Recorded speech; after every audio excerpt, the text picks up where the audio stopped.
It's all in your feelings. It's all how I receive your sound. All in your feelings. Your emotions, they find me out.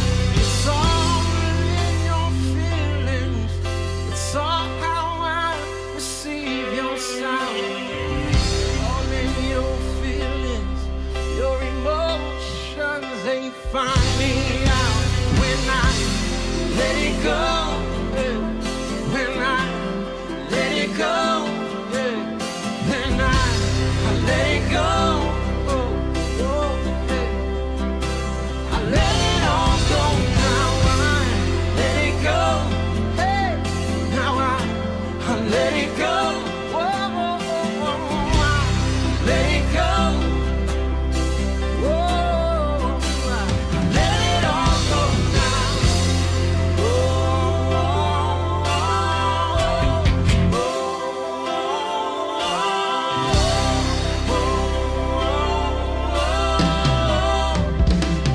Let it all go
Don't cry no more, my dear.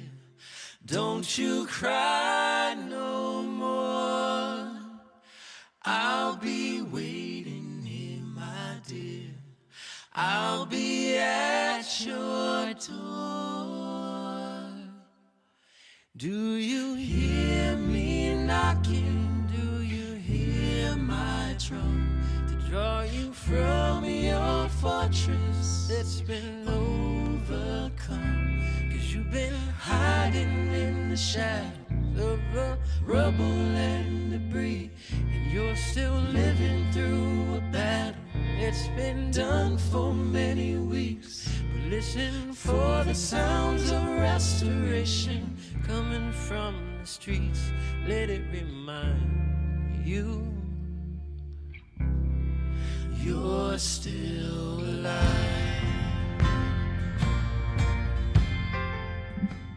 Hey, what's up, people? We are here. We're live finally at 8:22, but we're live and we're in the building. We got a lot to talk about. Happy belated Memorial Day to everybody, and remembering all the soldiers that we lost, all the heroes, all of the people that sacrificed themselves for this country and for our freedom. We salute you.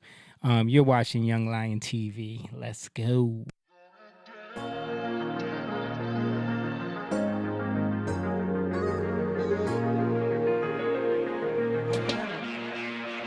Young lion,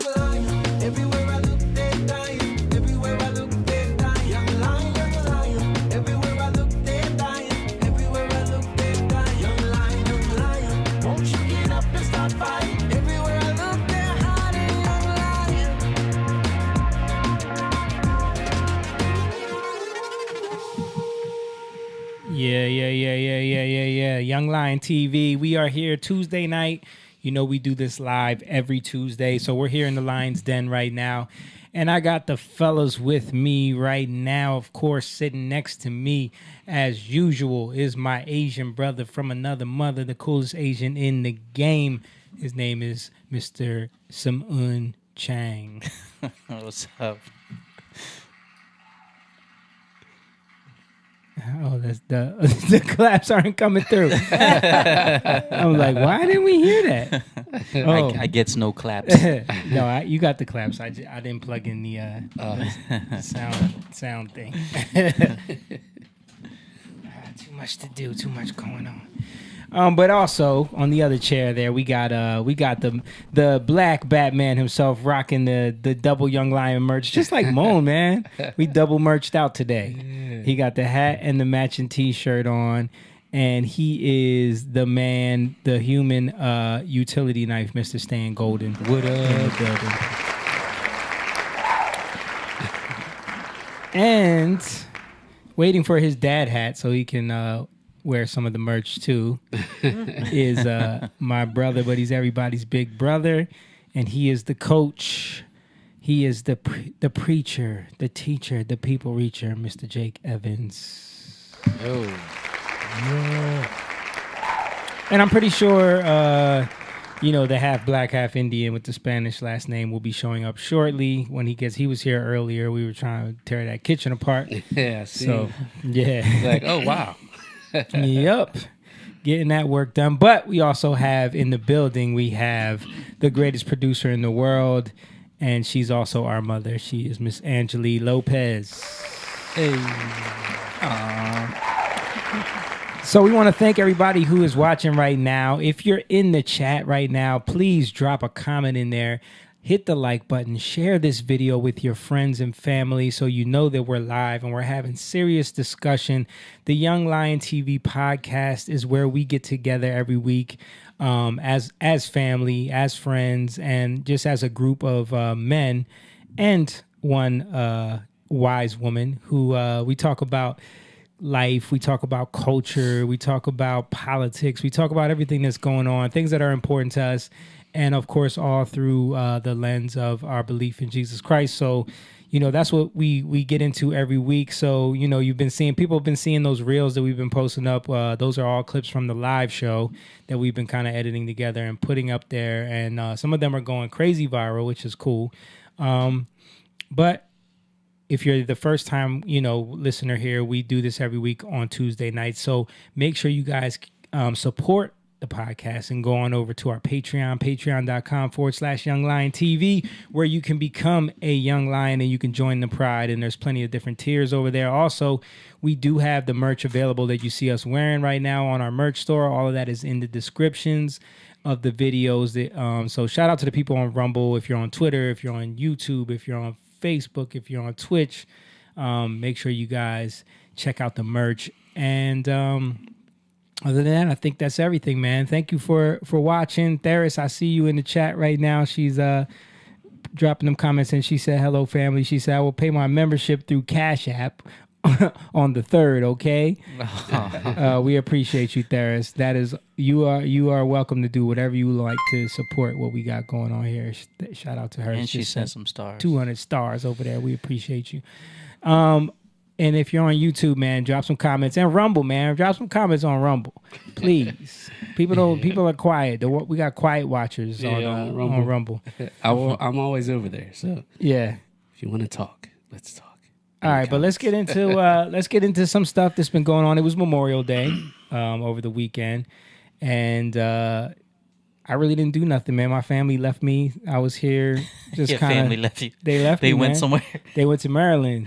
Oh. They went to Maryland to visit her sister. Took the girl, so I was here by myself, just tearing out stuff in the kitchen all weekend by myself. That's why I hit y'all up like, yo, anybody doing anything?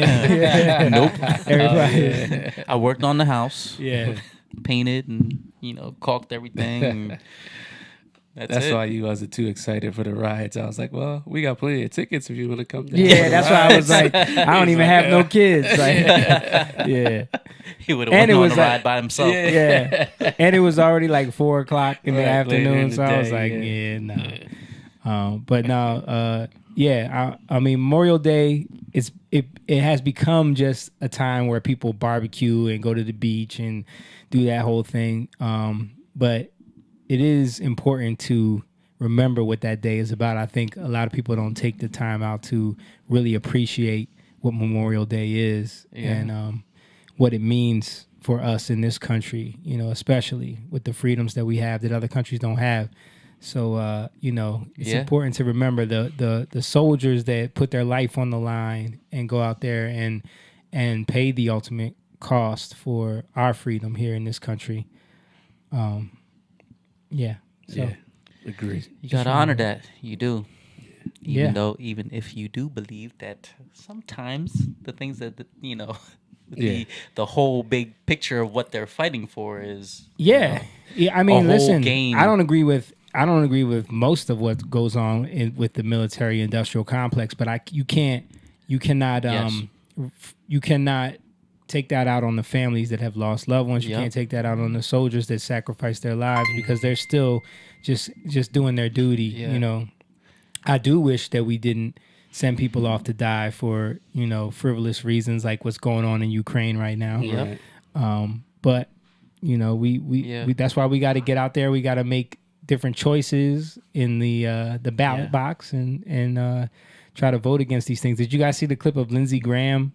Over in yes. Ukraine. Yeah. I didn't see it. I just heard about it. Yeah, there's a clip of him going straight viral. up evil. Evil. Straight up evil when you say something like that. Yeah. Like no matter what side you're on, you don't want innocent people to die. And Yeah. for you to say something like that is He said all the Russians are dying. It's money well spent. That's terrible. Yeah. Yeah. Wow. Which is horrible, That's why they put he's on the I don't most think wanted there's list or anything something? else. not most wanted. Oh yeah, they Put him on. they the put list. him on the that was a warrant for his arrest. Warrant for his arrest. Yeah, in Russia. He's in the building. What up, sir? That's right. He's here. He was Taking care here. of babies. He was here earlier. Had to go change some diapers and come right back. That's right. James is in the building. What's up, fellas? What's up, man? What's up? We were just talking about Memorial Day and how people forget about the real reason for it. Yeah. We were talking about Lindsey Graham getting caught on a mic saying that it's money well spent over there in the Ukraine killing Russians. He better not fly over there. Yeah. Got him. Yeah. But let's get into this first story. So big, huge news, of course, over the weekend, over last week. We've been hearing about this a lot. I was hearing about a lot of it, even before it became news, about how people were going into Targets and basically having a fit over these Pride Month displays that were going on there. Did you guys have you seen any of this? What the numbers Okay. or like the Just the product? just the whole concept of the story. You guys have aware Yeah. of this? Yeah, I Yeah, confess I so- was busy. I'm sorry. So Target have always Yeah. had that stuff, but it's like extreme now. I mean, it's getting worse and worse. yeah, it's Yeah, worse and worse they're every year. getting When you more have bold with it. when you're marketing the kids, Yeah. kids swimsuit, and you have like a tuck swimsuit. Yeah, that was one of the main things, and there was That's what did it. other things that were like clothes that were targeted to babies, onesies, things like that. And just straight up demonic stuff. Well, the demonic stuff, I don't know for sure. I don't think that those things were in Target stores. What happened was people were made aware of the guy that was responsible for the designs of a lot of the things. He is an open Satanist, Right. and Maybe demonic in terms of it actually is demonic, but Yeah. not outright demonic. right. So Where you could pull this up, Mom. So this is the it says friendly reminder. Target hired Epperlin, a satanic designer, to design the children's Pride line. Target is grooming your children. Full stop. So this is the guy. Guy.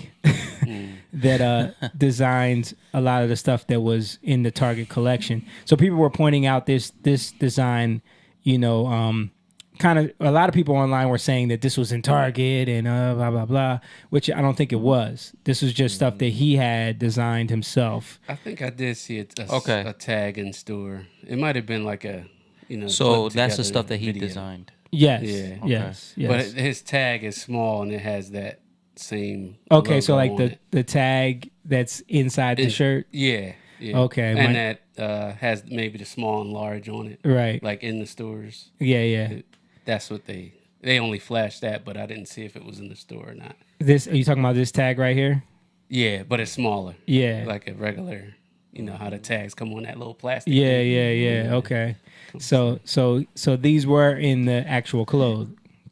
If it was in the store, it might have been a video clipped together. Okay. You know what I mean? Yeah. They flashed the tag, and then they were saying, it was in the Yeah, store. people will conflate things online. I mean, I do think it did expose that they hired an open Satanist to design these things for kids, which, I found it ironic because even this design alone where it says Satan respects pronouns, it's like, yeah, we know. Yes, I don't think he respects it. I think he's the author of it. Right. But that's what I'm saying. Like making that statement doesn't help your case to me.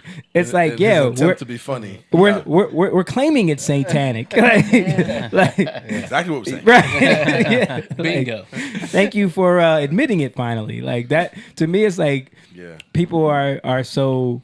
Of course, Christians are like, oh, Satan respects pronouns. Like, my whole thing is like, shocked? You shouldn't be shocked. It reminds me of the Lil Nas X video when they were like, he's having homosexual sex with the devil. They're admitting the devil's gay. You know what I mean? It's like they're admitting that the devil's connected to homosexuality. I think people are outraged because of the children, the baby thing. Absolutely. When it's outright, that's when it's like easy to see. The stuff that's more sneaky is really what we should be paying attention to. Yeah. Obviously, like to me, it's like obviously like for those things, that's obvious. Yeah. I'm not saying you shouldn't call it out. You should. Yeah. But the outrage is where I'm like, what are you really? You're outraged? Yeah. You weren't outraged with the little stuff they were doing. Right. At first, I don't think most people were. I think people were like, live and let live. Live and let live. And now it landed in the door and they're like, Yeah. Because, I mean, people were going into stores and totally just removing clothes and dumping them in carts and writing signs and putting them on the things like this is where they're grooming your kids and stuff like that. I remember having this discussion with some of my friends, when this sort of started, the tolerance, the beginning of tolerance. Yeah. And they're like, and when you would bring up stuff like grooming of children, they'd say, man, are you crazy? Yeah. Nobody's going to do that. People just want to live their life, Yes. man. And those very people, you're seeing them now switch and say, hey, wow, this is getting out of control now. You could see it with like certain posts. Go ahead. Jake is trying to tell my mom to take my screen down because she doesn't pay attention sometimes. Well, I mean, usually you go back to it, so I just.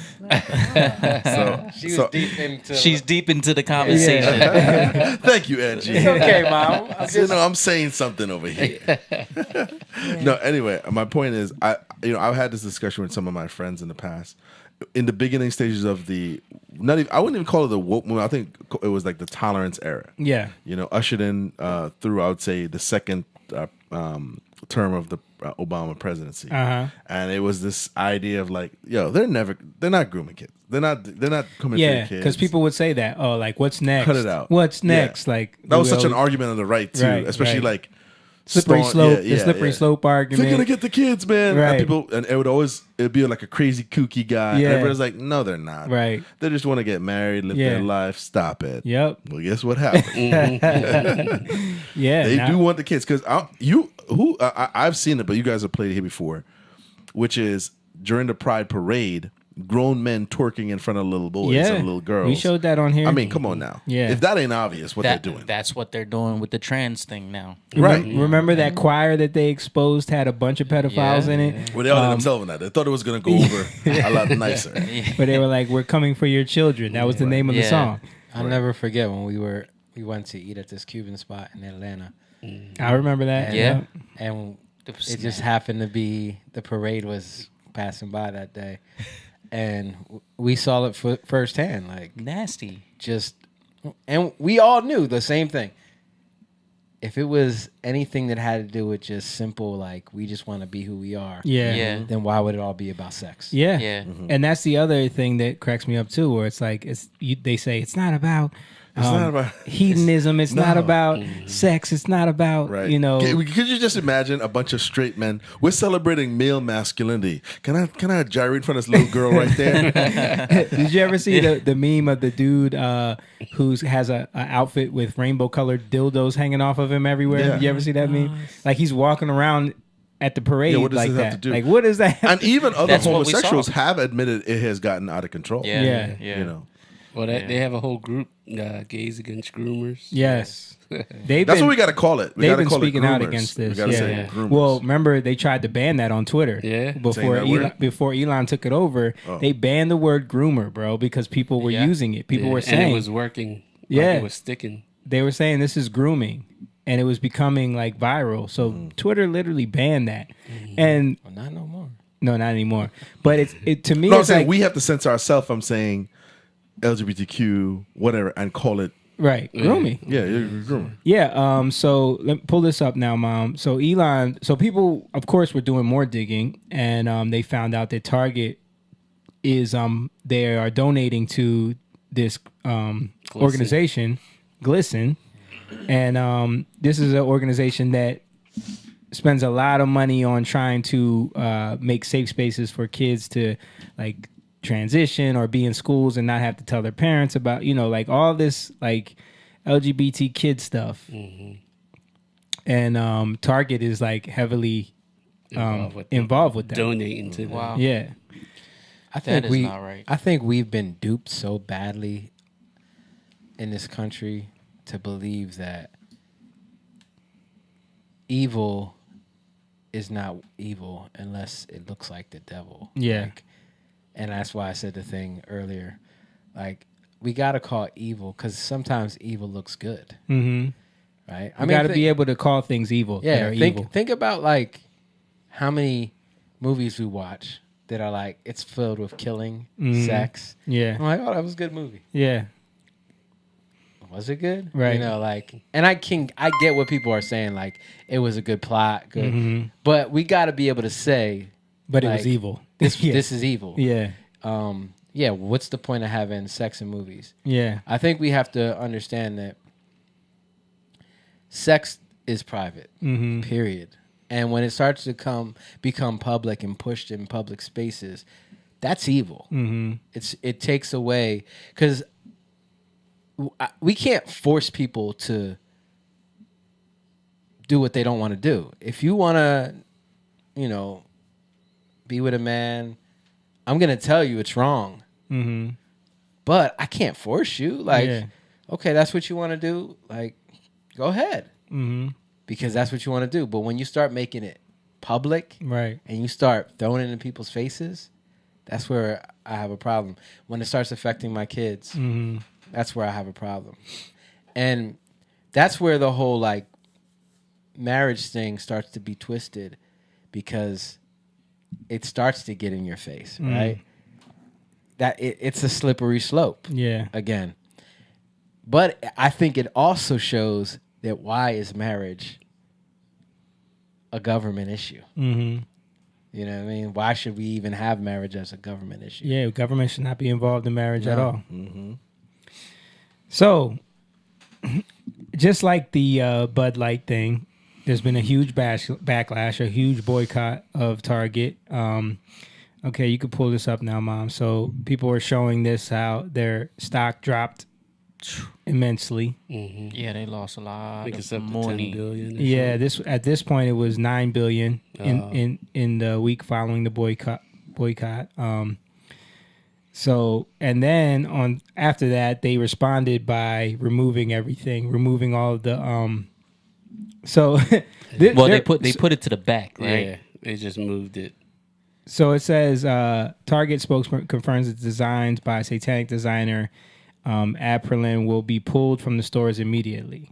Here are some of his previous designs, including a Ouija board, a coffin, and an image of a transgender Delty Baphomet with the word Satan deity respects pronouns. Yeah, the one of the designs. Again, I think these are not designs from Target, but you know, This is just his work. yeah, Ouija boards and Is that candy? yeah, isn't that interesting? See, he's making it look all That's what he's changing the cute image with colors and of the devil. So Right. he's not the red devil that you know. He's friendly. And learn to fear. Look at this Yeah. Join my gay cult. with a Ouija I board. mean, they're Homo. kind of telling you, Wow. telling on Yeah. themselves. That's what I'm saying. Like they're Did y'all see how they spun it though? Like I sent y'all that article. What was that? I think it was like ABC or something like that.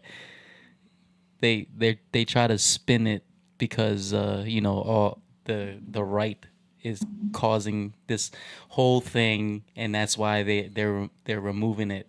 But the real reason we know is because they're losing money. losing money. You know, and they They're always going to do that, though. Yeah. They're going to take ownership. Like, this is just PR. This is a PR nightmare Yeah. for them, you know? So they have to make it like it's death threats to employees. Oh yeah. Right wing extremists. Yeah. Meanwhile, It turned out that Yeah. it came from like their side. Anyway. so pull this up now, moms. Yeah, because that was the narrative they were running with. Like right wing extremists were threatening employees. Yes. So Utah Target evacuated after reports of trans extremists threatening to bomb multiple Target locations for removing satanic groomer products. So You hear that part. So because they removed it, they were threatening to blow up multiple Target locations. that wasn't on CNN. That article is not on CNN, right? Heck no. Heck no. Like, this is the thing. This is how they get you. And Yeah. I saw that there were liberals posing as, I guess, Trump conservatives. supporters? Yeah. They were Did they have on MAGA hats? that were acting like they. Yeah. They were. They were. Were They they were. carrying around bleach? They were going in stores. I No, was they about were to say calling. that. They were just calling and threatening. Jussie Smollett behind it. How do you pose as a conservative and call? Do you say How to handle it. they're like, "Hello, welcome to Target. Well- How can I help you?" First of all, I love Donald Trump. Second of all, let me just tell you about this gay stuff you got going on here. He's reading it from his hand. Hello, sir or ma'am. I am a Trump supporter. MAGA 2024. Please remove all gay and lesbian paraphernalia. Like, And I also support DeSantis. yeah, Yeah, get them both while you can. right. Yeah. So I yeah, mean, we've talked about it before because a lot of these companies, you know, they work here. But, Yeah. you know, they would never do. I mean, I don't know where companies they target are, but in other countries where their laws are very stringent, they would never do that. Never. All that woke stuff goes out the window. Nope. Right? You know, they would never even attempt to do it. yeah. Yeah. I think we just gotta like we gotta stop with the outrage all the time and kind of just It's, don't support this stuff. Yeah. Yeah. Like, call it out. Don't support it. And it, like at the end of the then day, don't fall for it it again. kind of It exposes it. it bombs pretty quickly. Yeah. Like the movie, It backfires. what's the movie? Bros. Bros, yeah. Yeah. bombed. It What's- backfires. What studio is gonna spend that kind of money on a second? Yeah, Right. the Nobody. Disney one too. But you know who it hurts? It ends up hurting the workers at Target. Yeah. They're just the Yeah. regular people that just want a Yeah. job. It ends up hurting them because like they lose. Target loses $10 billion. Who's the They gotta who's the cut, ones that's gonna Mhm. they're gonna take it out on? Yeah. Yep. You know. Yeah. Yeah. I feel So bad. it sucks. It's this no-win situation that they put themselves in because they want their diversity, equity, inclusion Right. points for Yeah, their ESG the score. right, Yeah. right. All of these companies are more worried about their ESG score than anything. Right. Yeah, because they know that that's how they get kickbacks from the government anyway. But speaking of CNN, let's move on to this next story So Jake Tapper has been remember we played him a couple weeks ago when he actually mentioned how Trump was kind of exonerated. Kind of. So he does the same kind of thing here where he talks about Biden's polling numbers. This is kind of interesting. I think I saw this. You saw this?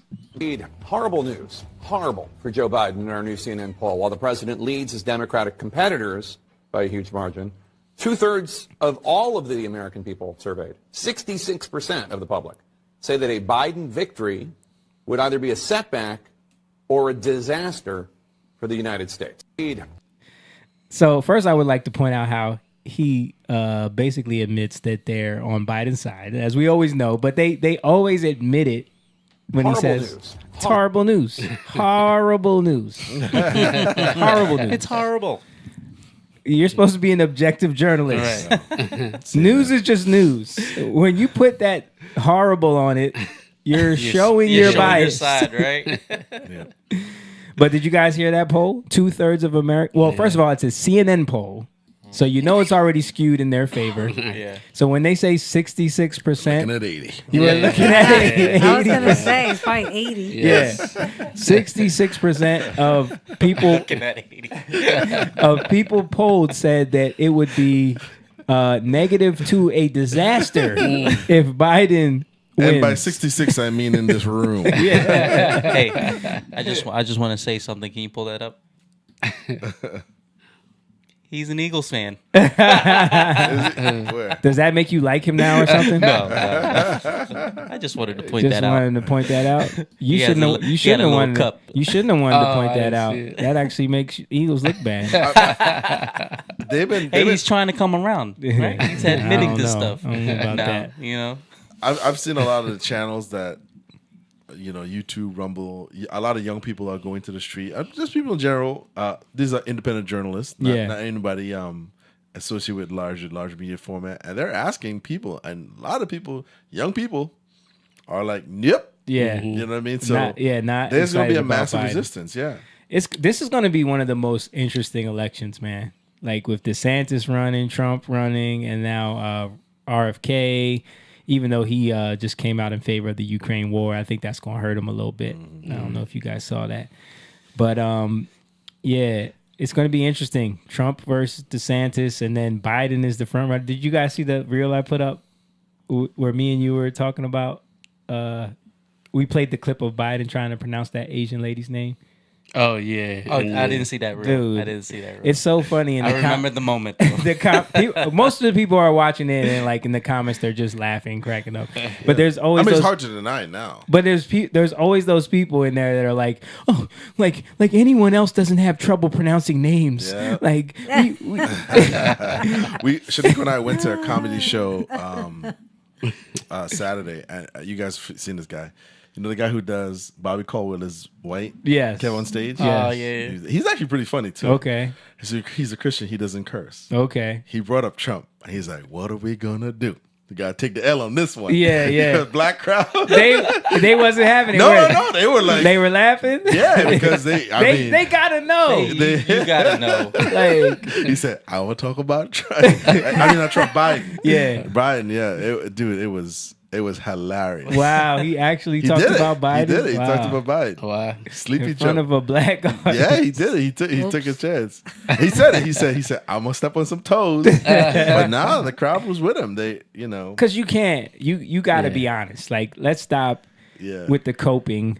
You Yeah. know what I mean? Like, people say, stop the cap, stop the cope. yeah, Like, you voted for him, we get it. yeah. But He's like, what Come we on. gonna do? Well, the young people that are paying $4 for gas, they're gonna go. They're not gonna be happy about that.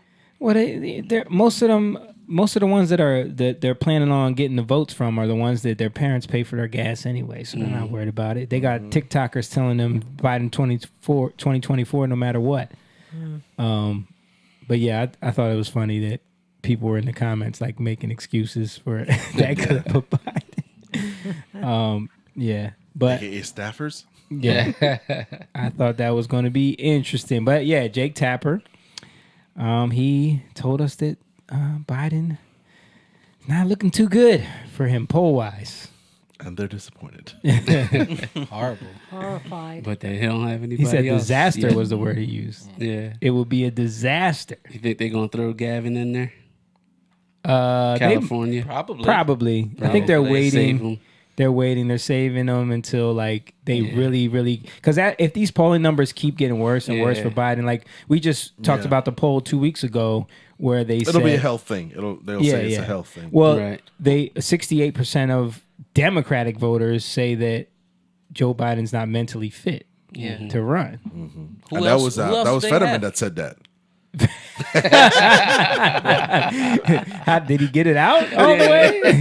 Or did he Fetterman was the one who was like, I don't think me am you. That guy, no Fetterman's brain good. running. Oh, you guys are evil.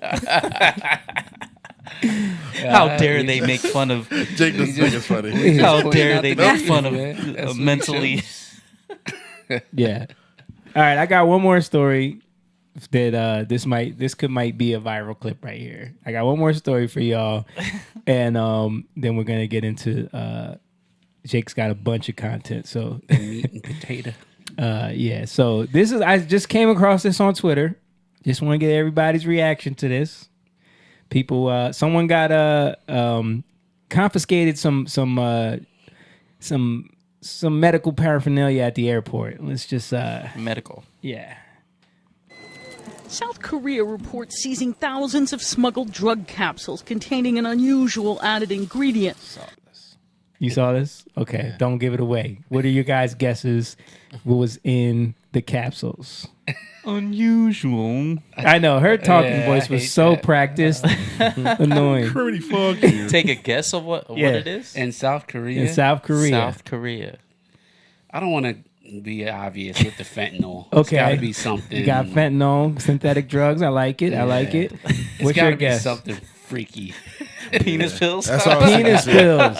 Penis pills. I like it. Get the erection going. Get nice and strong. Blue. Mom, what's your guess? I don't have a clue. You don't even want to take a guess? Guano. Okay.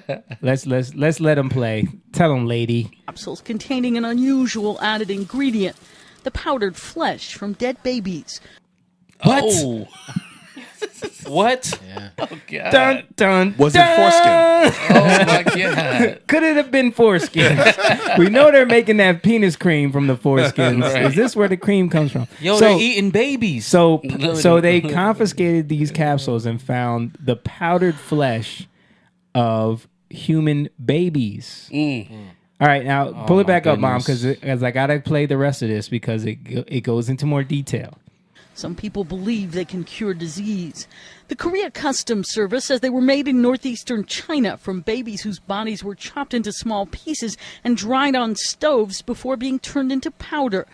Oh my What? God. That is so evil. Bro, I mean, yeah. From China. They have no kind of moral Yo. compass. Nothing. How did he get a tip to even do this?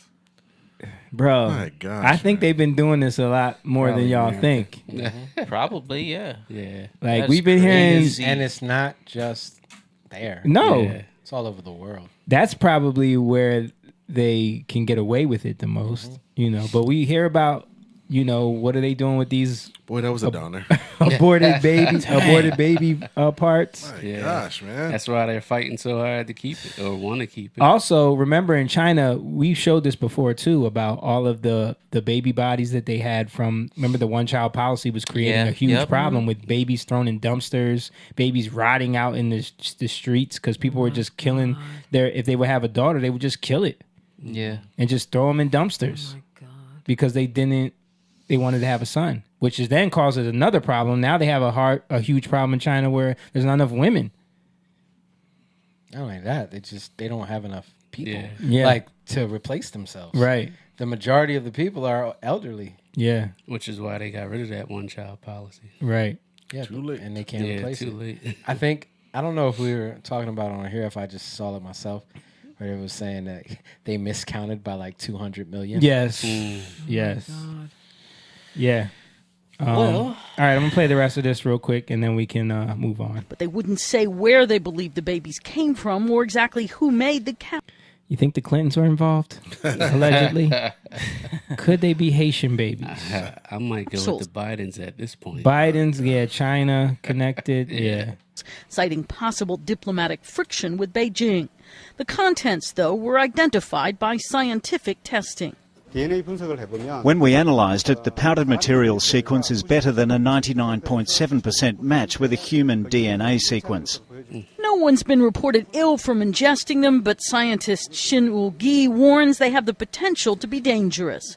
We also see superbacteria and other germs and viruses harmful to a person if consumed. Some of the capsules were carried in luggage, others were sent by international mail. The smugglers told customs officials they believed the capsules were ordinary stamina boosters and didn't know the manufacturing process. So they thought they were penis pills. Yeah, right. I don't believe it. There's got to be some underground. There's an underground market dark for web this. Yes. thing that's going on that people are into. Cause is it tied to adrenochrome? Right. You never know. You never. And did you hear they said super viruses were in there too? Yes. Like this super viruses. Over that. They just said it as a matter of fact. That could be harmful if ingested. Yeah. I was just watching something on child sacrifice in Uganda that's like crazy right now. Like, really? Yeah.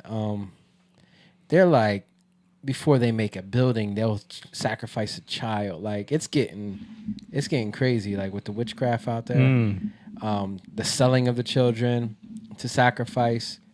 Like it's pretty crazy. I didn't know it was that bad. Yeah, but like in that area, it's pretty horrible. That's sick, man. But I mean I know it goes on in different places. I just saw this and I couldn't believe it. Like who's I was reporting not, on this? This is the Associated Press. I couldn't believe it. Like I pulled up this article and it's just like that's crazy. They were cooked on stoves and chopped into small pieces. That's sad, man. What? That just made me so sad. Yeah. Not only that, man. It's the way the whole world's going. It's like we need to repent, man. This world. It's horrible. I was kind of expecting to have something funny. I thought it was going to be something funny. No, man. Jeez, disturbing. That is disturbing, man. Disturbing. Like who even thinks to do this? What is the purpose does it serve?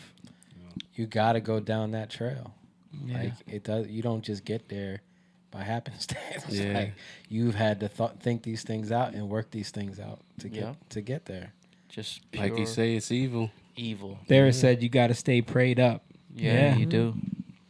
Yeah, I mean, we were talking about that film that Angel Studios is doing with Jim Caviezel, where he's playing someone who goes around and it's a true story about a guy who goes around and tries to find missing kids. And what the things he was talking about that we don't realize happens every day, and how many kids go missing. And like he was saying, like once they're gone, you're not getting them back. Yeah, it's crazy.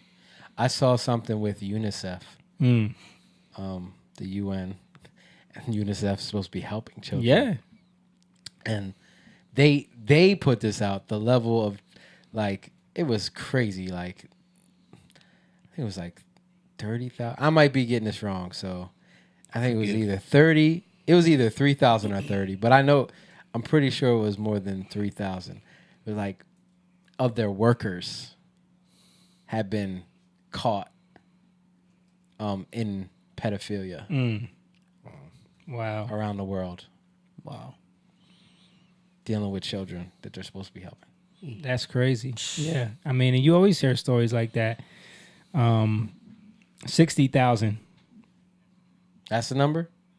60 UN staff allegedly Double. responsible for over 60,000 cases of sexual exploitation. 60,000 cases. 60,000 cases. How many employees? Because that's what I was talking about. But still, that's a lot of cases. Yeah.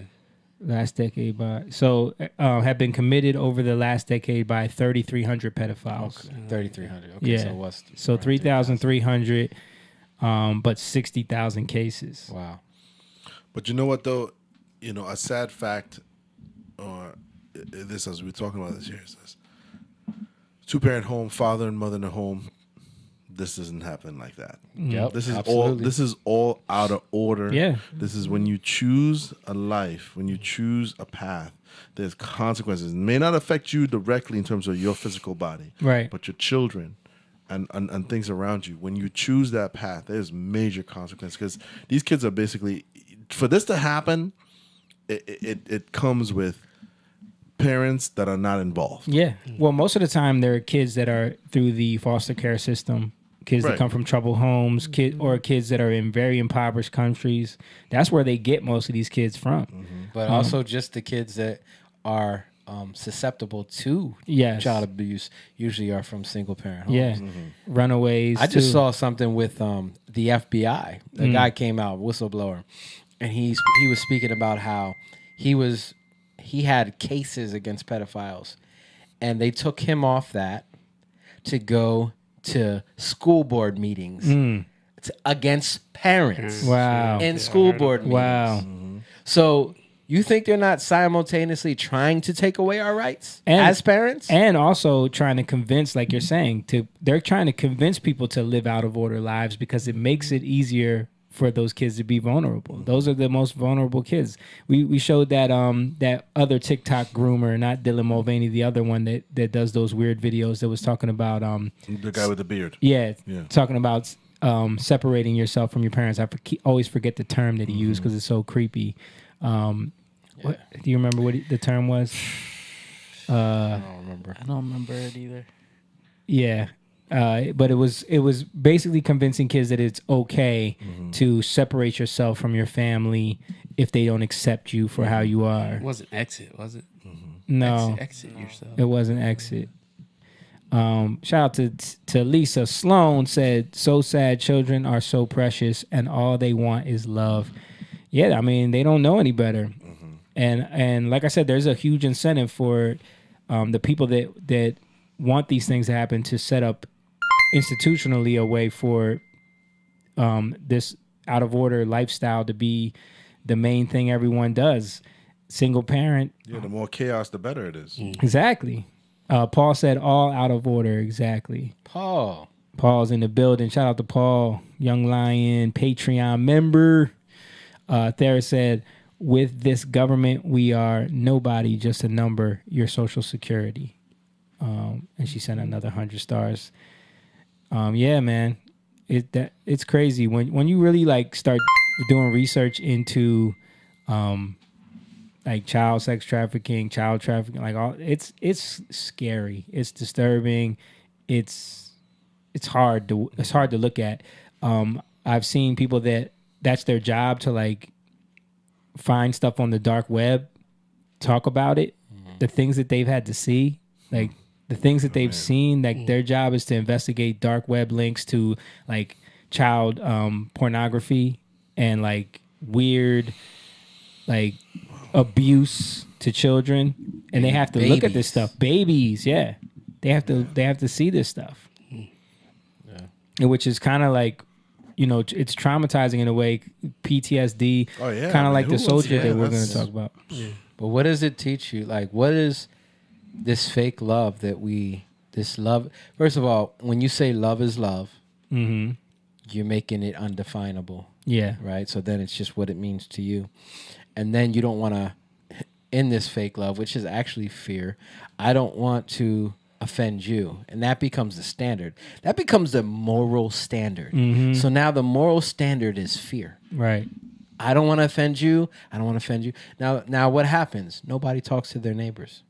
What is that? Political politeness, political correctness. Yeah. Politeness, niceness. Right. So nobody talks to them. Everybody's nice. Yeah. Like you say hi. Oh, hi. How Yeah. you doing? Oh, hey, great.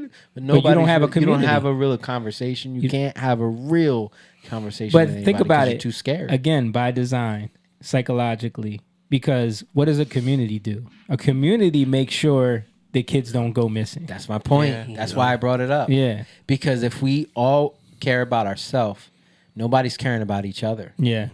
You become selfish. You're not looking out for anybody. You're only, and it's you're literally just looking out for you and yours. A lot of time, not even yours, because when it gets really bad, it's just you. Yeah. Right. Yeah. And then you're programming yourself not even to see the things that are happening around the community. So you're blind. You become blind to it all. Yep. And this is where they try to manipulate that community, as Joe Biden says, it's like they're all of our children. That's the inversion of it, though. So that's what you have Seems to like a watch nice out thing for. to say. Yeah. Because it's like they're all of our children, so we can indoctrinate them into the way we want them to think. Right. Well, they're only our children, so you can say, actually, they're our children, the government, and give them to the government. Yes. Right. And then we can take them and do what we want with them and put them in pills for China to send to Korea. Yep.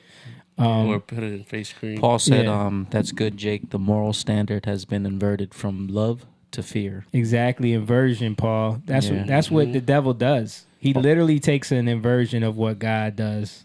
Well, it's really the fear of the Lord. Because I think for Christians, they've twisted love and to make us fearful, like, oh, I gotta love. You're right. I do have to love people. I gotta show you that I love you. Yeah. And it's like, no, I gotta show you. I gotta speak the truth in love. Isn't that what non-Christians do as like a hammer to hit Christians with all the time? Well, Jesus said not to judge. Well, Jesus, it's not very Christian of you to put you in a place of fear. Like, oh wait, am I not being loving? Am I being judgmental? It's like that's not real. Yeah, that's why you can't live by law. Like, literally, Christ came to take away the law, and we think like if you don't change your mindset, you'll take that and say, okay, I don't gotta listen to nothing anymore. I can just do what I want. Yeah, like because Jesus saved me. No, it means that now I have to learn what everything in that law means. Yeah, or else I'm subject to it. Right. So I have to know the meaning of what it is. And then I can be judged by nobody because you don't even understand why I'm doing what I'm doing. Right. How can anybody judge me when they don't understand why I'm doing what I'm doing? But then when you look at the world, everybody's trying to judge people off of what they're doing when they don't know what they're doing. Paul said, all this fake fear-based love, we need to remember that perfect love casts out fear. Exactly. Yeah, amen. Yeah. Lisa said, yes, the saying used to be, it takes a village to raise a child, but now the fear is trusting a person. Yeah, like we used to, that was the saying. People still say that, it takes a village, but nobody better talk to my child. Right. It takes a village, but don't say nothing to my child. Don't discipline my child. Yeah. But why? Because you're insecure that you're not a good parent. Right. And I think like someone correcting your child reflects on you. Right. Yeah. Judgment. It's interesting that you said that about a village. The concept really comes from watching what we would call primitive tribes and in the old world. I was watching something interesting, it was kind of reflective on how we are in society now, where when you look at like the Papua New Guineans, the Maasai, the people in the Amazon, these we would call them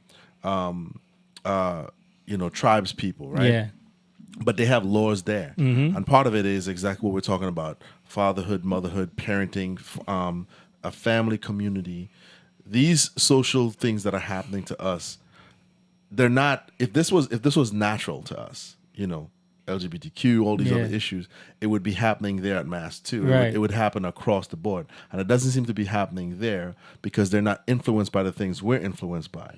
Then the other aspect of it is about parenting.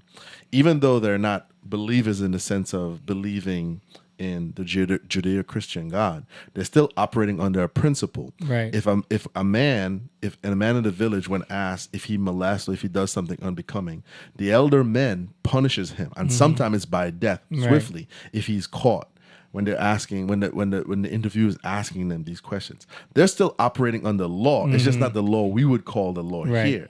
So these villagers and these women, the girls are with the women, the boys are with the men, and there's certain principle. There is no. I don't feel like that. I don't feel like this. Here we've allowed all these changes to absorb within the body of Christ, and we've sort of assimilated to them and not the other way around. Right. And that's what we're suffering from, because we would sometimes get laxed, and we sometimes it's not that big of a deal.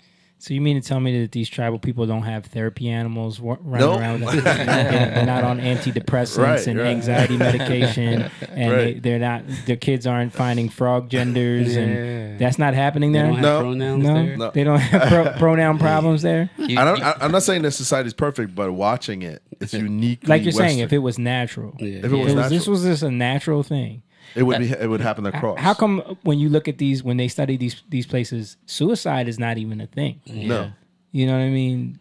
That's a good point that you brought out. Like, it just reminded me of the documentary that Matt Walsh did, where he went in What is a Woman? Yeah. He went to interview the They don't even know it. They don't even know people, what we're talking about. in Africa, and they're like, what? And they're laughing at him. Like, but it's not just them. It's across. All these places that are when asked, there is no verb, or there's no explanation. They just don't have it. It's something unthinkable for them. There's what are you talking about? right. I also think it has to do with because we've been so exposed to God and the remnants of God, I'll say, because a lot of the remnants are what we look at. Like, if you think about it, like somebody who's kind and giving and shares, that's like they might not believe in God, but it's a remnant of the character of God. Right? They might genuinely be kind to somebody, right? But where's that come from? Yeah. So how do you combat that? You have to combat that in a more sophisticated way. It's not like when it's primitive, when you're dealing with more primitive environments, why is it not as sophisticated? Because it's technology. Yeah. Right? In the more sophisticated places, it's not because we're just smart and amazing. It's because God has come in. But then there has to be sophisticated technology of the devil in thinking and processing things to deal with that. Yeah. So you're always dealing with this struggle in these ways. So that's why, like, it's not necessarily like why don't they deal with that in those areas? Because that's not what they're warring with. They're warring in a different way. Right? They're warring with different things. Like a lot of places in Africa, they war just to have the lights on. Right. You know what I mean? So it's a different way. It's a different strategy. You have to know, why are we dealing with this here?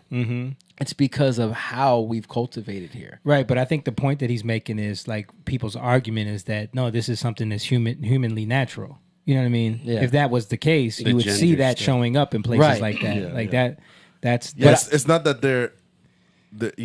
So in other words, it's like, you're right. They're warring with a different thing, but they're still operating under a certain principle, and they're being rewarded for that. But the fact that they're raising their children and not abandoning them, you know what I mean? Yeah, absolutely. The rain falls on the just and the unjust. So they God have a hierarchical system in a community that holds people accountable, because it's life or death. It's life or death. Yeah. And like I said, because part of it too for us as a society, we as believers, in this society, we have essentially adopted the Western world, the modern Western world, and it's sort of like grafted into what we do too. Yeah, and slowly but surely, you could tell people, hey, listen, Planned Parenthood, they were eugenicists. Yeah, and you could be speaking to another Christian, but because they're loyal to the party ideal, they can't even understand what you're trying to tell them. That, listen, the woman who created this was a eugenicist, and this is a believer you're talking to, and hated blacks. And you're talking to a believer,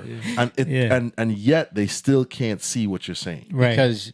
Because of what I'm saying is the technology. Like, I agree with everything, but I'm just saying, like, how we get there is different. Yeah, you know what I mean? Yeah. So even they're still struggling with certain things over there, but you're right.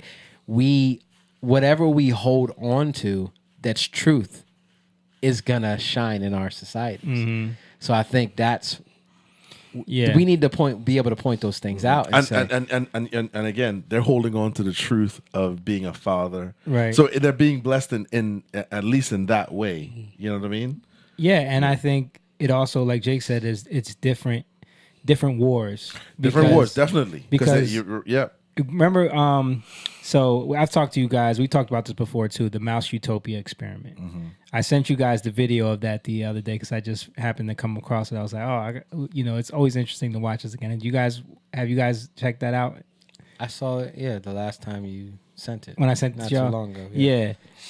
It's such an interesting dynamic, and it says a lot about the human condition in this country right now, especially in big cities. Yeah.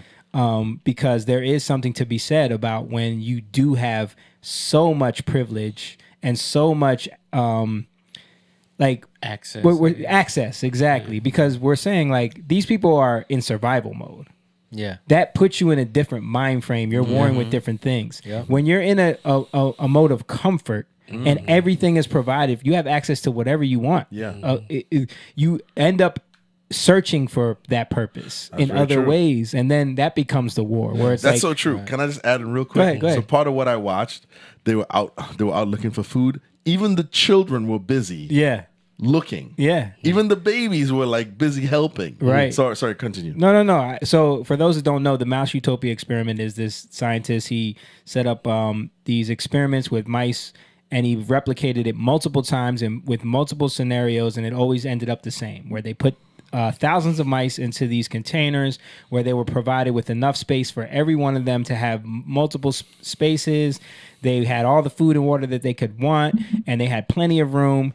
And then it always turned out that these mice would start populating, and then they would get to a point where they would start acting weird. They would start bunching up in clusters, living on top of each other. What does that sound like? They would start. Shitty. They would start getting violent with each other for no reason, fighting all the time, to the point where there was barely any mice that weren't fighting. Then the ones that just totally detached themselves from society because they didn't want to fight would just sit in their room and groom themselves all day. And they were called the beautiful ones. They would just groom themselves all day. There was other mice that would stop eating, would stop reproducing. They just wanted to be like narcissists, and eventually the whole population died off. And it happened every single time he tried it. They would grow to a certain point, and then they would start dying off, and they would just completely die off because everything was provided for them. And these mice lost a sense of purpose, their natural purpose. So I think what we see is like you have places where you have to go and work for everything day in, day out, right? Yeah. And then you have places where things are provided for you, but with that comes a responsibility. And if you don't understand systems, if you don't understand why they work the way they do, if you don't have people who are teaching, then those people who are not teaching, if they're ruling over you, then they're selfish and they only care about holding it for themselves. Right. So I think that's what we're dealing with. If you see this with a lot of times mothers, to get their identity, and you're seeing this a lot with us, like this false love, right? This it's really insecurity, it's really fear. I'll get my identity because I feel like I do everything, and then you start complaining because you do everything, Right. So you become everything for somebody, right? You become everything for your kids. Let's just Right. talk Because your their moms. identity becomes in being needed, but then you complain about Being the fact needed. that you're needed. Yeah. Right. You set that up for yourself. So then you want to kill your kids, like Right. Especially with women. Rachel said, "Oh, sounds like Philly." Laugh emoji. I think she's talking about the Mouse Utopia. That's exactly what I was thinking. Any major city. Yeah, Lisa said, yes, the schools have really changed. Also, teachers are molesting children and dating teens a lot more. There's no justice for the children. She sent 100 stars. Well, what schools? They're based off of making people workers. Yeah. Right. We're not. How much could we learn? Why don't schools teach about finances?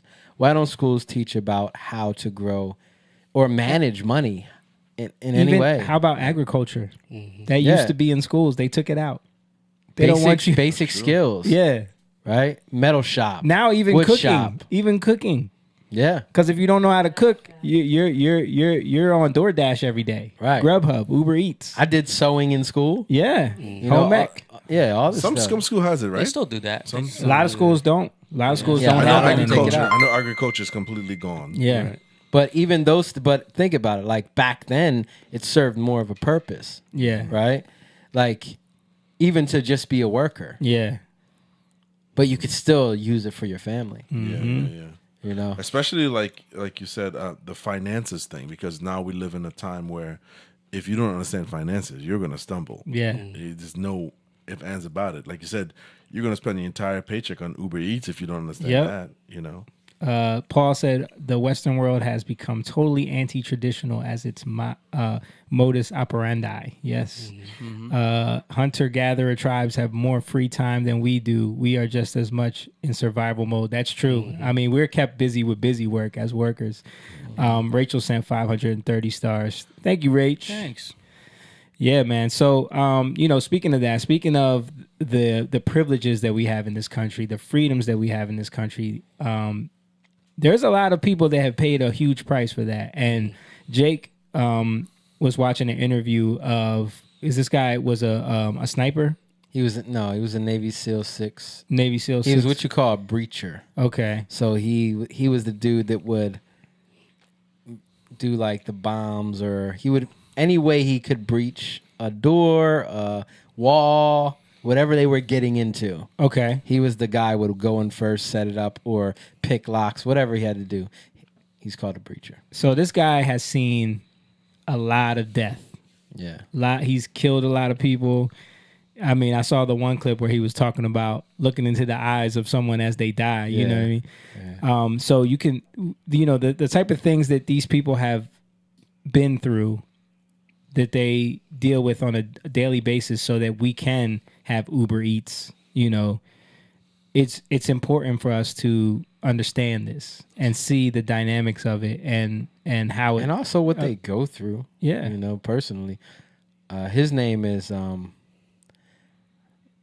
Eddie Penny. Eddie Penny. Okay. Yeah, Eddie Penny. Yeah, I mean, we have someone close to us, of course, that sacrificed themselves over in Iraq, and 2 tours in Afghanistan. 2 tours in Afghanistan, and we were there when he got flown back in and changed his whole life from a huge injury. So shout out to PSA, man. Yeah, I called him, like, even though Memorial Day is remembering those who passed, I still and the post that I don't know who made that video. Rachel did, honoring PSA. That's Rachel it's good. did It's that. good to honor those who served. Shout out to Rachel, man, for thinking about that. Yeah. I sent you the times of the videos in order. Okay, I don't know, dude. There's no How many way. videos are there? 10. There's like 20,000. So we're gonna just play them, because there's no way. Like, the order is not gonna. I mean the order matters for a few of them. Okay. Jake is like, You got to find a better way to send me these videos. Then I put them in the order that I have. Timestamp? Where's the timestamps? It doesn't tell you. No, I'm saying, where did you send me the timestamps? I emailed him. I mean, I texted you. Okay. So you want me to you just text them to me now? Yeah. You want me? That's what I'm saying. Like, you want me to put them in order now? I mean, you there's could just 1, 2, 3, 4, 5, 6, 7, 8, 9, 10, 11. Yeah. If you can see him, I'll just tell you. I can't see them unless I go into. All right. Let me just play them. Especially with gold, there seems to be kind of a culture right here. He's talking about. So this guy has a podcast. I've seen him before. Yeah. His name is Sean something. I can't remember. I'll find it before we end. But he does a podcast, and he interviews a lot of people from the military. Okay. He does some other stuff too, but that's mostly what he does. He was in the military. Mm-hmm. So he's talking about I think it's called the Gold. I don't know if it's called a platoon, but he's a SEAL 6 Crusader Gold, whatever. Okay. That's where he's from. So he's talking about that. I hear and I've picked it up, especially with gold. There seems to be kind of a culture or a vibe in each squadron. And from what I've been able to gather, just from knowing you and Dom and Adam Brown and, some of our other mutual friends that wound up going over to gold, it seems like gold's where everybody that I know went for the most part, but seem to be very religious. Seem to be a very religious God-fearing squadron. That's funny you say that, because I've never thought about that. Really? No. I was not a man of faith when I was in at all. But I mean, if you look at it, the Crusader, we have crosses, and a lot of those guys were, their faith was strong. And but and again, I don't know other ones, what the other squadrons are doing, but that'd be fair to say. Was there a lot of praying and?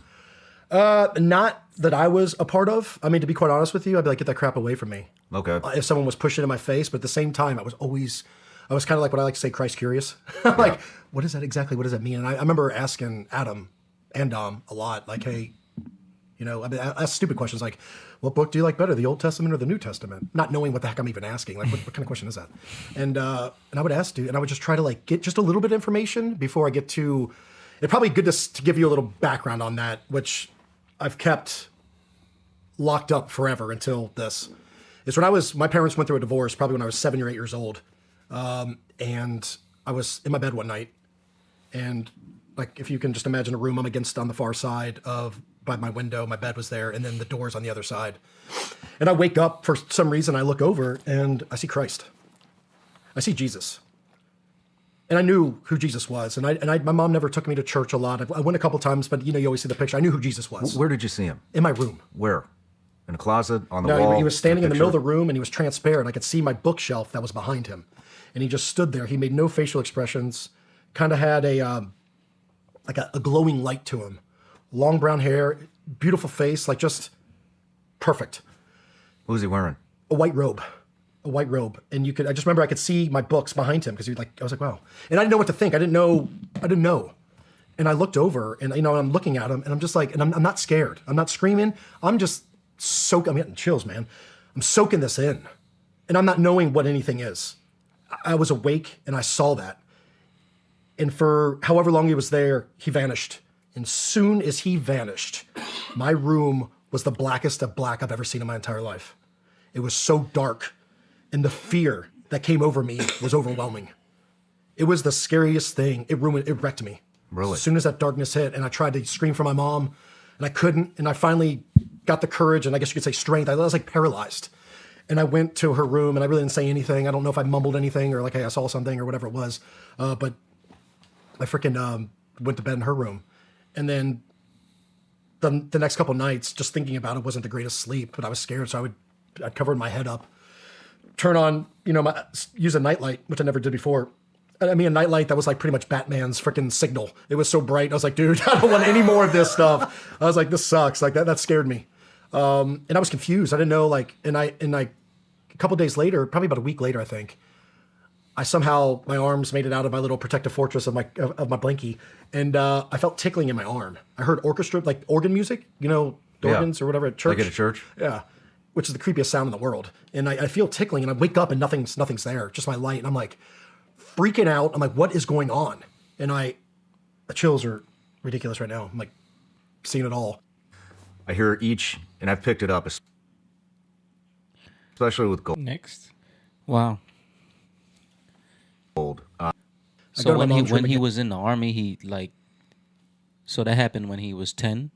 That happened when he was little. 17. Yeah. So he was explaining that he was around certain people, like his platoon or whatever. A lot of them were believers, but he didn't want to have anything to do with that. And it was probably because of that he felt like Jesus left him. Yeah, that's why he's explaining it. He's like, anything that had to do this with traumatizing experience that he connected to Jesus. That he connected to Jesus, right? Because Jesus was there, and when Jesus left, this darkness came. He connected the two, right? That it was the same thing. So he didn't want to have anything to do with Jesus. That's the explanation he's trying to give. Mm-hmm.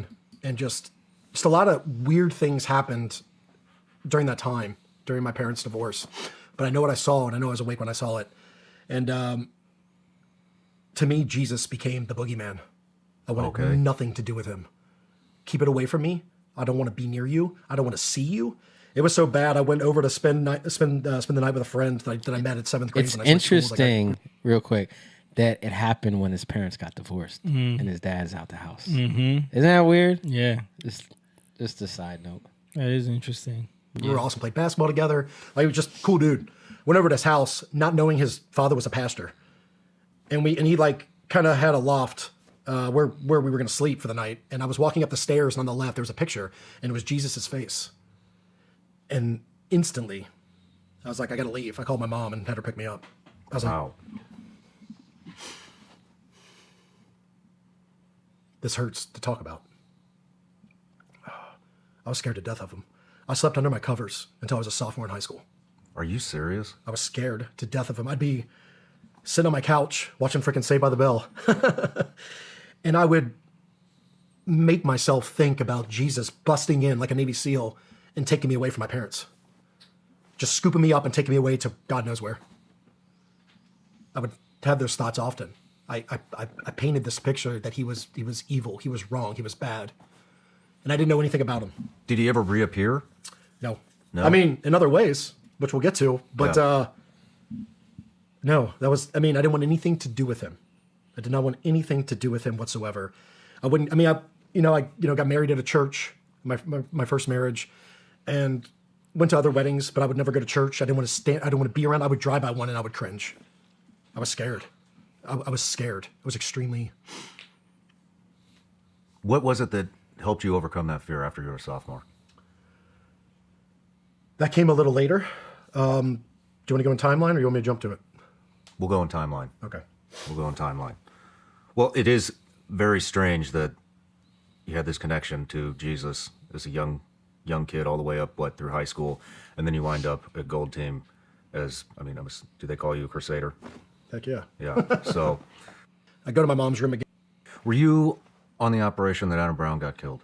Okay, so before about 2 weeks before I was actually going to go to. So real quick, just so people know, Adam Brown, you can look him up. He's a hero. He died in Afghanistan, I think it was, and he has a book out called Fearless. Mm-hmm. So just side note.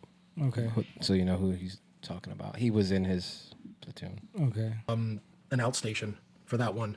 2 weeks before is when I got custody of my 3 kids. So my head shed knew. I was like, I can't deploy. I was like, I'm going to be out of this command. They're leaving me. And they just pretty much told me like, hey, on this deployment, figure out how to be a dad. They left me alone. I was alone learning how to be a dad that whole time. And about halfway through, I get a call about 2 a.m. from my team leader who had to stay back too because he had to get surgery done on knee or shoulder or something. And he's like, Adam just passed. And I was with Adam at Team 2. Do you remember American Sniper? Seen the movie, right? Mm-hmm. Bradley Cooper Chris Kyle, the character, comes back, I think, from, I don't know what deployment, and he's sitting in his chair with a beer, and the camera pans around and it shows what he's looking at, which is a TV, but the TV's not turned on, and he's just sitting there, and he's physically there, but he's mentally checked out. He's back over there, and that's I saw that and broke into tears, man. I was like, that's it. That's the realest thing I've seen out of any combat movie that I've experienced. I was like, that's it right there. And I felt like that. I'd be back home. I'm not with you. I'm here. I remember going out to eat with my family or, going to a pumpkin patch or whatever it is. And I'm not even paying attention. I'm thinking about stuff over there. I'm thinking about the what ifs, the shoulda, couldas, the why did I, the why didn't I, all those things, and just replaying these things over and over and over again. Nonsense. It's like on a loop. And I couldn't stop it. That sounds like conversations that I've had with Pisa. He would say like, I would go back there, like, even after like him losing his legs. Yeah, it takes like, a certain type of character to do that all over again. I feel like, I don't know, like they feel like it's a part of them now. Well, that's kind of how they're built up to be in training. Like, they do that to you to make you feel like. Yeah, it's everything about I can't you. be normal. I can't be like a normal person. Yeah. But I think like what he's saying is that like you're getting put in tough positions, traumatizing positions, right? Yeah. And you got to make quick decisions. How many times do those decisions lead to something? Yeah. And how many times do you wish you could do it over again? Yeah. So yep. That's what God does for us.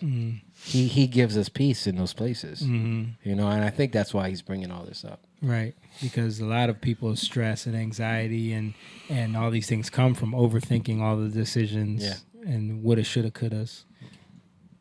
I just couldn't. I don't know. Everything was about that. It was about the teams. It was about being overseas. It was about fighting. It was about the losses. How do you deal with loss now versus then? And we'll get into this, but my remedy has been Christ.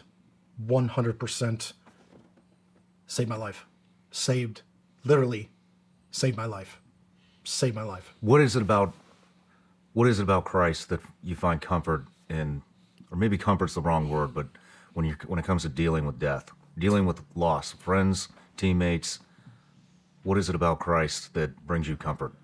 I read there's a verse, and it's actually Proverbs 3, and I don't have verses remember, but this one I remember. Proverbs 3:5 is, "Do not lean on your own understanding," because we as humans, we just don't get why this, why that. Like, why did I miss that one shot at sniper school? I'll tell you why. Because I was not supposed to be a sniper. I was supposed to be a Navy SEAL. So real quick, because this isn't in there, he was gonna try. He was trying to be a sniper, right? And he had to go to sniper school, and he did it 3 times, and he kept missing by 1 shot. Okay. He 3 times. So that's the backstory to that. Gotcha. And he's like, "Why is this happening to me?" You know. Verses remember, but this one I remember. Proverbs 3:5 is, "Do not lean on your own understanding." Because we as humans, we just don't get why this, why that. Like, why did I miss that 1 shot at sniper school? I'll tell you why. Because I was not supposed to be a sniper. I was supposed to be a Navy SEAL. And you know, we talk about these unanswered prayers and all that stuff, but dude, there's always this bigger and better thing usually, if we're doing the right thing and we're being obedient, and it just gives me peace. I can't really describe the feeling inside, what it did to my heart and my brain, my soul, I should say. I just find comfort. Like, hey, it is what it doesn't mean I don't struggle. I still struggle, but I see the loss for what it is I couldn't control certain things, and that's life, man. War, evil, good. It will always be here. Always has been. Always will. And he's just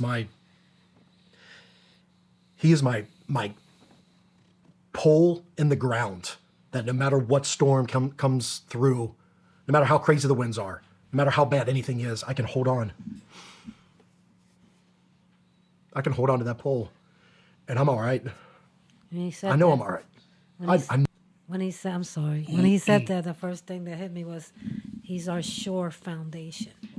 You know, the pole on the ground is sure foundation. Know it. I know it. I know he's got me. It doesn't mean that everything's peaches and cream. It doesn't mean that at all, but I know he's got me. And I know if I go through some troubled times, I'm just going to get stronger. I will get stronger. And the life lessons that have happened, getting my kids, dealing with that struggle has only made me stronger. Didn't understand it at the time. It's always hindsight. And I kind of, I keep referring to this, but that's my story. In the hot washes, I talk about it, looking back. I should have realized this, or I should have done this. Thank God I did this. But it soothes my soul. He does. It's just, I can't explain it. I ran from it. I was terrified of it until I allowed it. And then my girlfriend at the time, she was a Christian, go to church all the time, would talk about God, and I would just kind of go back to my childhood. We had a long distance relationship. She was in Tulsa when I was in Virginia Beach, and when I would go out there, sometimes I'd stay as long as I could. So she'd go to church Sunday morning. I'd have her drop me off at a bar so I could drink and watch the Cincinnati Bengals play football. While she went to church? I wouldn't go to church with her. I didn't want to go to church with her. I did not want to go in there. I knew the things I would hear were going to strike me like a lightning bolt, and I didn't want to deal with it. I started to feel it, kind of like no, and I did that for quite a few times. I was like, drop me off, I'm not going with you. And I kind of told her, like, here's why. Like, she's like, that's not like that. And I'm like, you don't know, I do. You don't know, I do. And it kind of came to a head once I moved out. I was doing the coordinator position, starting contingent group. It came to a head. We went out to, we left Tulsa, went to Oklahoma City for her work. Her brother, who was her boss, had a work party. Had like a party bus, meet at this bar at 5. We're going to go all night, have a good time. Right up my alley. So 5 o'clock comes, Captain and Coke. And somewhere around 9-ish, 10-ish, Captain and Coke, baby. That's my go-to drink. Jessica got soup because she said Virginia Beach. Does it say what church he went to, or no? It doesn't. He doesn't live in Allude Virginia to Beach anymore. Guess I'm blacked out. I had one of her coworkers giving me lap dance right there in the bar in front of her, all her colleagues. And she pulls me outside, and I think she pulls me outside. And she's like, "You're hammered. Like, you are a mess." And I straight up said, word for word, "I will cut your fucking face off." Damn. Wow.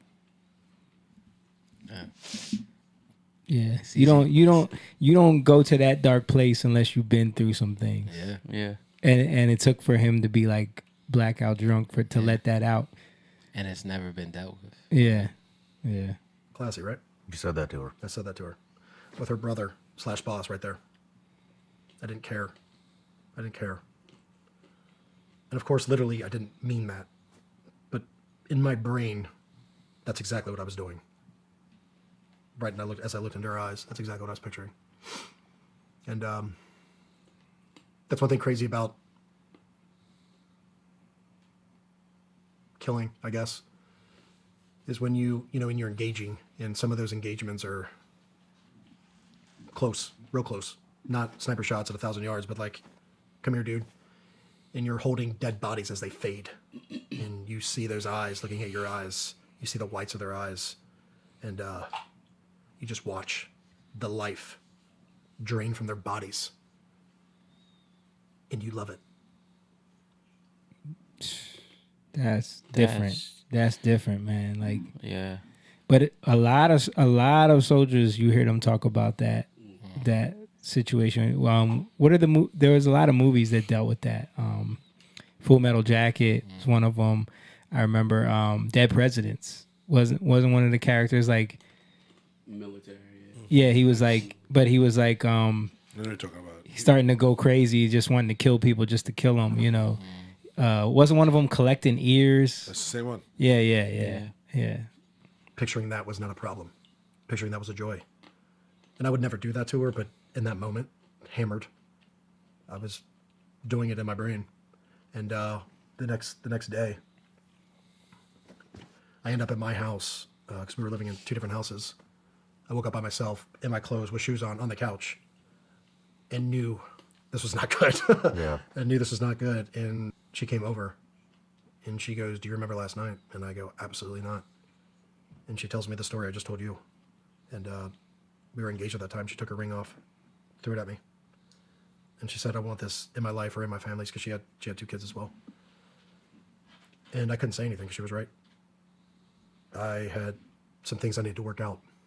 So, and then I quit drinking after that night when I told her I was going to cut her face off. I quit drinking for almost a year, I think. I quit drinking.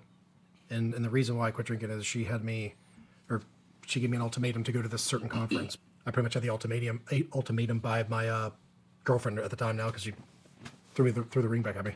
Is she wanted me to go to this like Christian camp, which I didn't know was a Christian camp really. I mean, I kind of knew, but it just sounded like the way it was sold to me or told to me was, hey, it's a bunch of dudes, you do a bunch of shooting, a bunch of food, talk about some stuff. It's like a men's retreat. And I had no friends, so I was like, and it was kind of like, hey, you do this or else, like this, there's no hope for us. I was like, all right, I'll do that. And because I'm in the middle of Tulsa by myself, I have her, kind of. And I was like, I'll go. But I didn't know, so this whole thing was it's based off of John Eldridge. I don't know, he's got a book called Wild at Heart. For the audience, if you have not read this book, you're a man, or even have a man in your life, highly recommend it. It's a great book. Mom's going to like this part. And it kind of tells us what we're supposed to be. Like, we're supposed to be the hero in the story. And it gives us great thing. And, I'm hearing all this crap for the first time. I'm like, what the heck is going on right here? But I go to this camp, dude. I'm looking for alcohol. Like, surely there's like some wine or beer. Like, looking for coolers. I open the coolers, freaking sodas, water. I'm like, what? So, already I'm like, this sucks. So I'm sitting down. You get your little lawn chairs, like in this open, like, conference area. You put your little chairs down and you got a big screen. and they kind of go into it. So it's like 3 days. Get there on a Thursday, and you're done by like Sunday afternoon. And the first thing, it kind of like it goes into like father wounds, how we're the hero.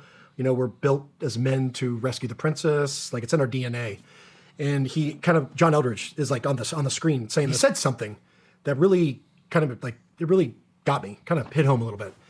And I'm a big movie buff. You know, like when we go to deployment, we're watching nothing but movies, series, movies. Like we've got to memorize. Like we're the douchebags with the quotes, right? Like, what movie is this from? Like that's just what we do. I still talk in quotes. It's ridiculous. And my wife looks at me like I'm a moron, and she's right.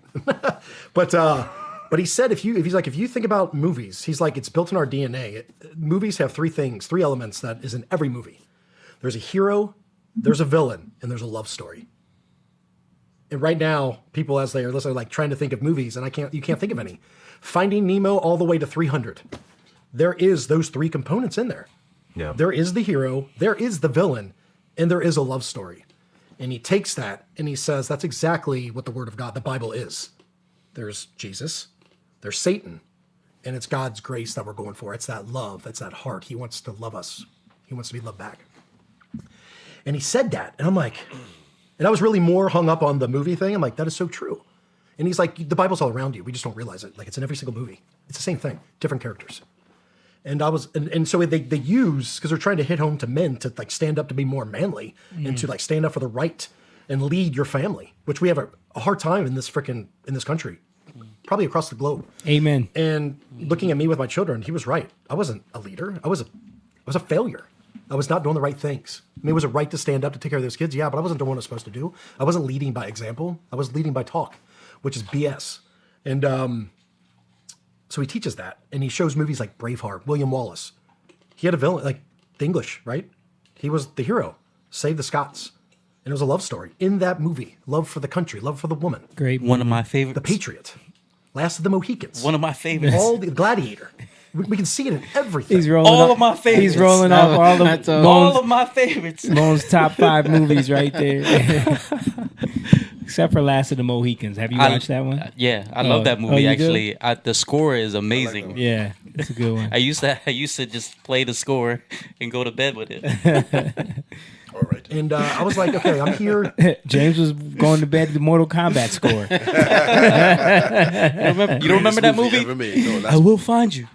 I will find you. Last of the Mohicans? Yeah. I love Last of the Mohicans. Yeah. That's a great I love movie. all that movie. Daniel Day-Lewis, man. Yeah, man. Was that Daniel Day-Lewis? Yeah, dude. Was it really? You didn't know that? I did not know that. I love this movie I so love much. this movie. I don't know the It's one of my characters. favorite movies. I have How no much idea. do He you who love don't this even movie. look. He don't even look like.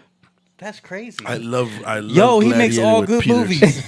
with Peter Parker in it. I feel like he looks so different in every movie, though. Daniel Day-Lewis is like, he's on another level acting wise. Yeah. Every movie he's been in. It's Bro. like- The emoji. Yeah. That's Mind crazy. blown. Cool. What's this? I'm going to give it 100%. I quit drinking. So we kind of go into this stuff, and they have classes throughout the day. And I just noticed as these classes go on, there's probably like, I'd say about 100 people from the age of like 16 to like 70, like just men, boys, whatever you want to call them. And I just start noticing every class, like dudes are getting picked off. Like they just start crying. And I'm like, get it together, bro. Like there's other dudes around. Like suck it up, right? That's what you were taught. That's how I was taught. Like, suck it up. What are you doing? And I didn't get it. I didn't understand it. And I didn't like shame on you. It was more like, what's happening? I don't have what that is. What is that? And so at the end of, I remember our end of our first course, it was the first class or the second class. They're like, all right, they give you some questions to like think about. You kind of ask yourself, like, hey, please take your notebook and your pen and these questions and just go find a place outside and, go pray and write down these answers. And I heard the word pray. And remember, if we go back to childhood, like this stuff is kind of like coming out. It gets me every time I talk about it. And I was like, man, like you pose. And I'm talking to myself here. You pose and act like you're a man.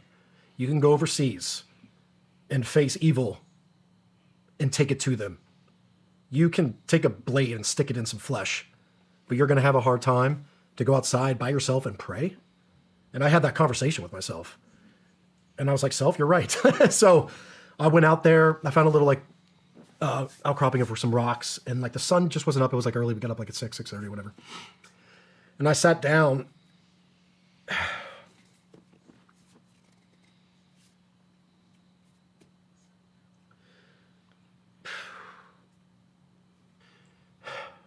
I said my first words to God. Ever? I mean, minus the please don't let me die on this op tonight as we fly in, or I'm getting shot at as I'm trying to be as low as possible as bullets skip over my head. Yeah, ever. I wouldn't call that. Hey God, that's what Without fear. I need a handout. You're talking to him. I was without talking to him fear. like he was my father.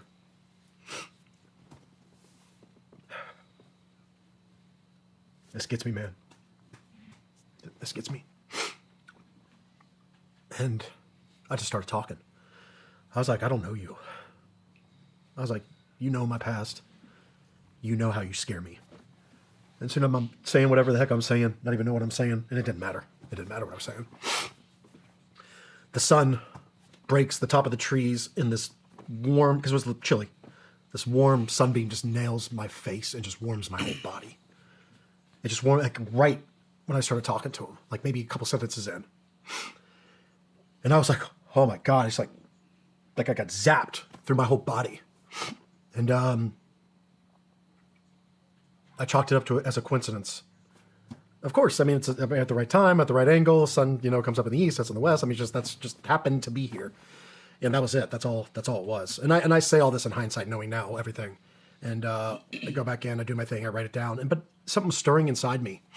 And I was curious. I was curious to see what these guys are crying about. I was like thinking about all my past. I would always think about why I took my hand off Louis and went around that corner. I wanted answers. I needed answers. So y'all don't know what he's talking about there. So I do have that in there later. So he was in Baghdad, I think, definitely Iraq, and they were going into a building. There was some stuff happening, and the guy Louis is who he was with him, and he put his hand on him. They were about to go into the building, and he says, and he'll talk about later, he says he has like a voice that tells him to go behind the wall. So he goes back out, like he just leaves and goes behind the wall, and then the whole building blows up. So he's literally saved himself by seconds. And he just listened to the voice that one time, So that's what he kind of talked about. Like he thought back to that. Like he should have took Louis with him or grabbed Louis with him. Well, like why didn't he? Yeah. He talks about it later. But And again, it talks about Lost. So like it's like connected to Memorial. You know what I mean? Because he's talking about people he's lost. Too. Yeah. But also like what he's dealing with, his own loss inside of him. Right. I wasn't going to find answers from any human on this earth. I know that. And I started going through more courses, more classes, more going outside praying, trying to get better at it. But, I know for me personally, we always think that there's like, oh, you got to do it this way. This is the wrong way. That's not it at all. Just like talk. Just talk. God knows your heart, man. And once I learned that, it's like it just came. It just flowed. So we kind of go into this, and then guys were like, man, I pray for you. And I didn't tell anybody this, but in my head, I was like, I really want someone to put their hands on me and pray for me. Like, I want someone to pray for me. This weekend changed my life. I don't know why I wanted someone to pray for me. All that crap. Never thought I could be forgiven, forgive of your sins. I'm like, man, I've killed more people. I've done things that most people don't even dream of, think of, can't even concoct in their brain. I've done it. From booze to women to pills to killing, gun, knives, grenades, explosives, nothing, anything and everything, all of it. I'm like, there's no way you can forgive me. And I wanted someone to pray for me. And the last night of this thing, nothing's happening to me really. I mean, a little bit of something, but nothing monumental. At the end of the conference, they have a bonfire, and like they give you this like little post-it note, like, hey, the things that you want to get rid of, write down what you want to get rid of. And I was like, this post-it ain't gonna do it. I need like a legal pad with like 100 pages. So I'm like, give me some more of those post-its. So I'm putting down, I wanted my drinking to go away. I wanted my anger to go away. I want a direction on how to be a good father. I didn't want to be a slave to watching porn on the freaking internet. I wanted to be there for my family. I didn't want to be absent. I wanted peace in my brain from the stuff that we went through overseas. I wanted clarity on my future. I just want to be a better man. I'd be happy with that. And, you get around this, you get a bunch of these dudes around the fire, you got your little piece of paper, and everyone goes around, which I didn't know, and you say what you want to get rid of. You don't have to. But, about halfway through, I got up and, I said my thing, and I got choked up. I got really choked up, and I threw it in the fire. And it felt good. It felt good. And I'm like, it's still in my head. I'm just like, this is stupid. It's a piece of paper, blah, blah, blah. Nothing's going to change. Questioning everything, testing everything, not believing anything. But there was still just something tugging on my heart. There was just something very small just tugging on me. Enough to keep me engaged. And I was walking away from the fire when everyone went. And I was like, all right, I'm going to get out of here. I just want to be alone and just go do something, go to bed, whatever. I had no Mucinex, I had no alcohol. How do I do this? And this guy comes up to me, young guy. I think I was 32 when this all happened. He was 26. Kyle Thompson, he actually has a podcast, Undaunted. And he came up to me. He's like, hey, dude, that was really cool what you said. I was like, thanks, dude. And he's like, do you mind if I pray for you?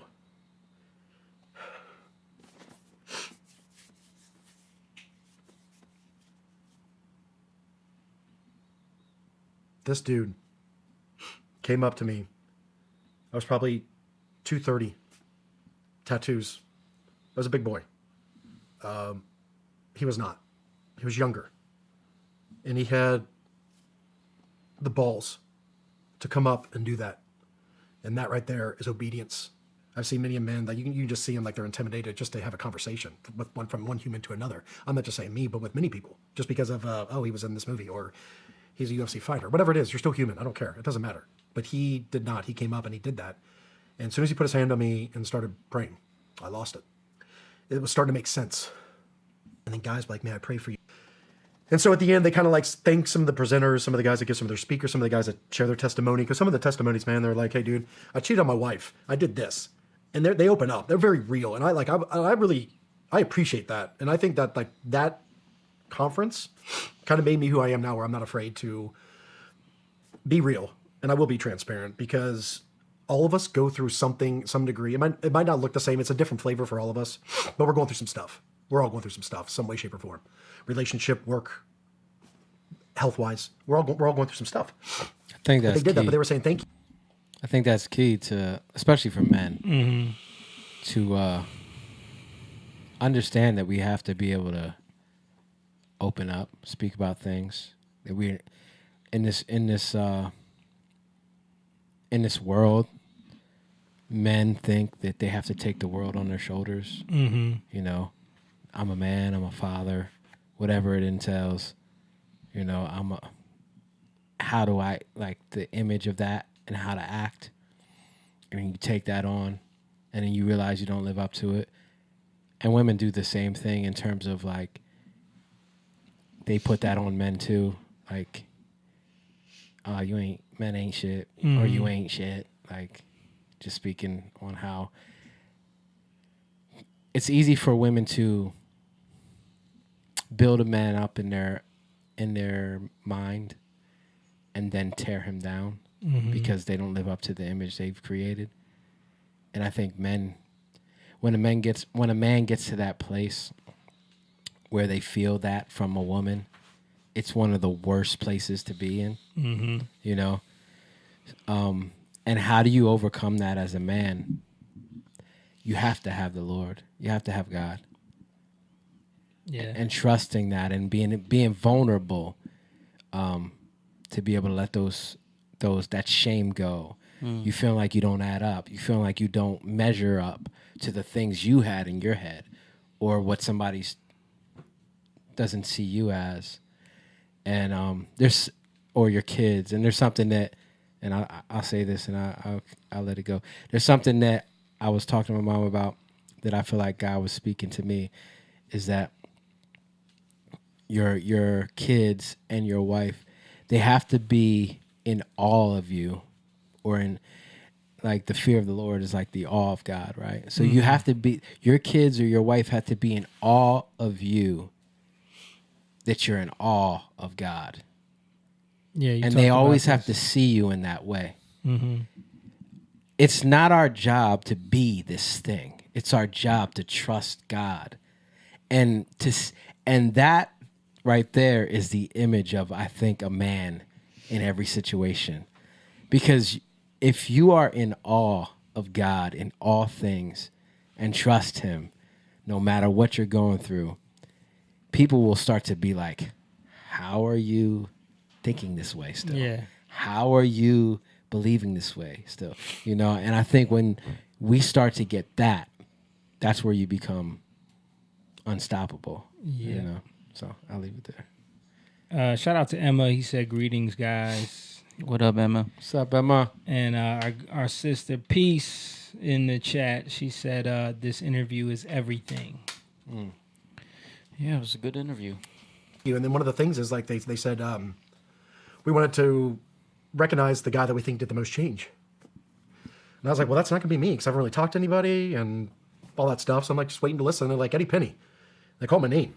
And I was like, wondering if I'm that guy. So I go up on stage and they're like, hey, we can tell a change in you. Wow. I always explain stuff like this, man, when we don't really know what's going on. Like, if you can imagine two boxers in the ring fighting each other, they're looking head on, you know, chest to chest. This is my vantage point, right? Mm-hmm. The coach and the fans, they can see looking in, right? They can see, they have a bigger picture. I just have this.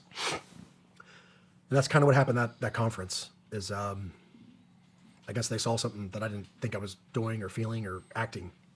And they gave me this pin. It was made out of an olive tree from Israel, and it had like a cross on it. And I carry that pen with me everywhere. And I started crying right there on stage in front of all these men, and I didn't care. I didn't care. I was about 80% sure that I found God. I'm like, okay, wow, like so this is real. This is real. And I think back to things like Adam said and other guys that I deployed with, and I'm like I start to see it. I start to see these deployments. I start to see certain things, why this happened versus this. I start to see my life experiences, why. I'm getting the why answered. Get in the car, drive back to, was getting a ride from my girlfriend's brother, same one, that took me, he took me back to Oklahoma City to get my truck, and I drove from Oklahoma City back to Tulsa, and I called my girlfriend at the time, / fiance maybe, depending on the day. And I called her, and I tried to explain the weekend. And I couldn't talk. I just started crying. I cry 15, 20 minutes. I haven't cried. The guy who was just saying how stuff to you're weak. Get it together, man. Yeah. I thought it was good. I call back.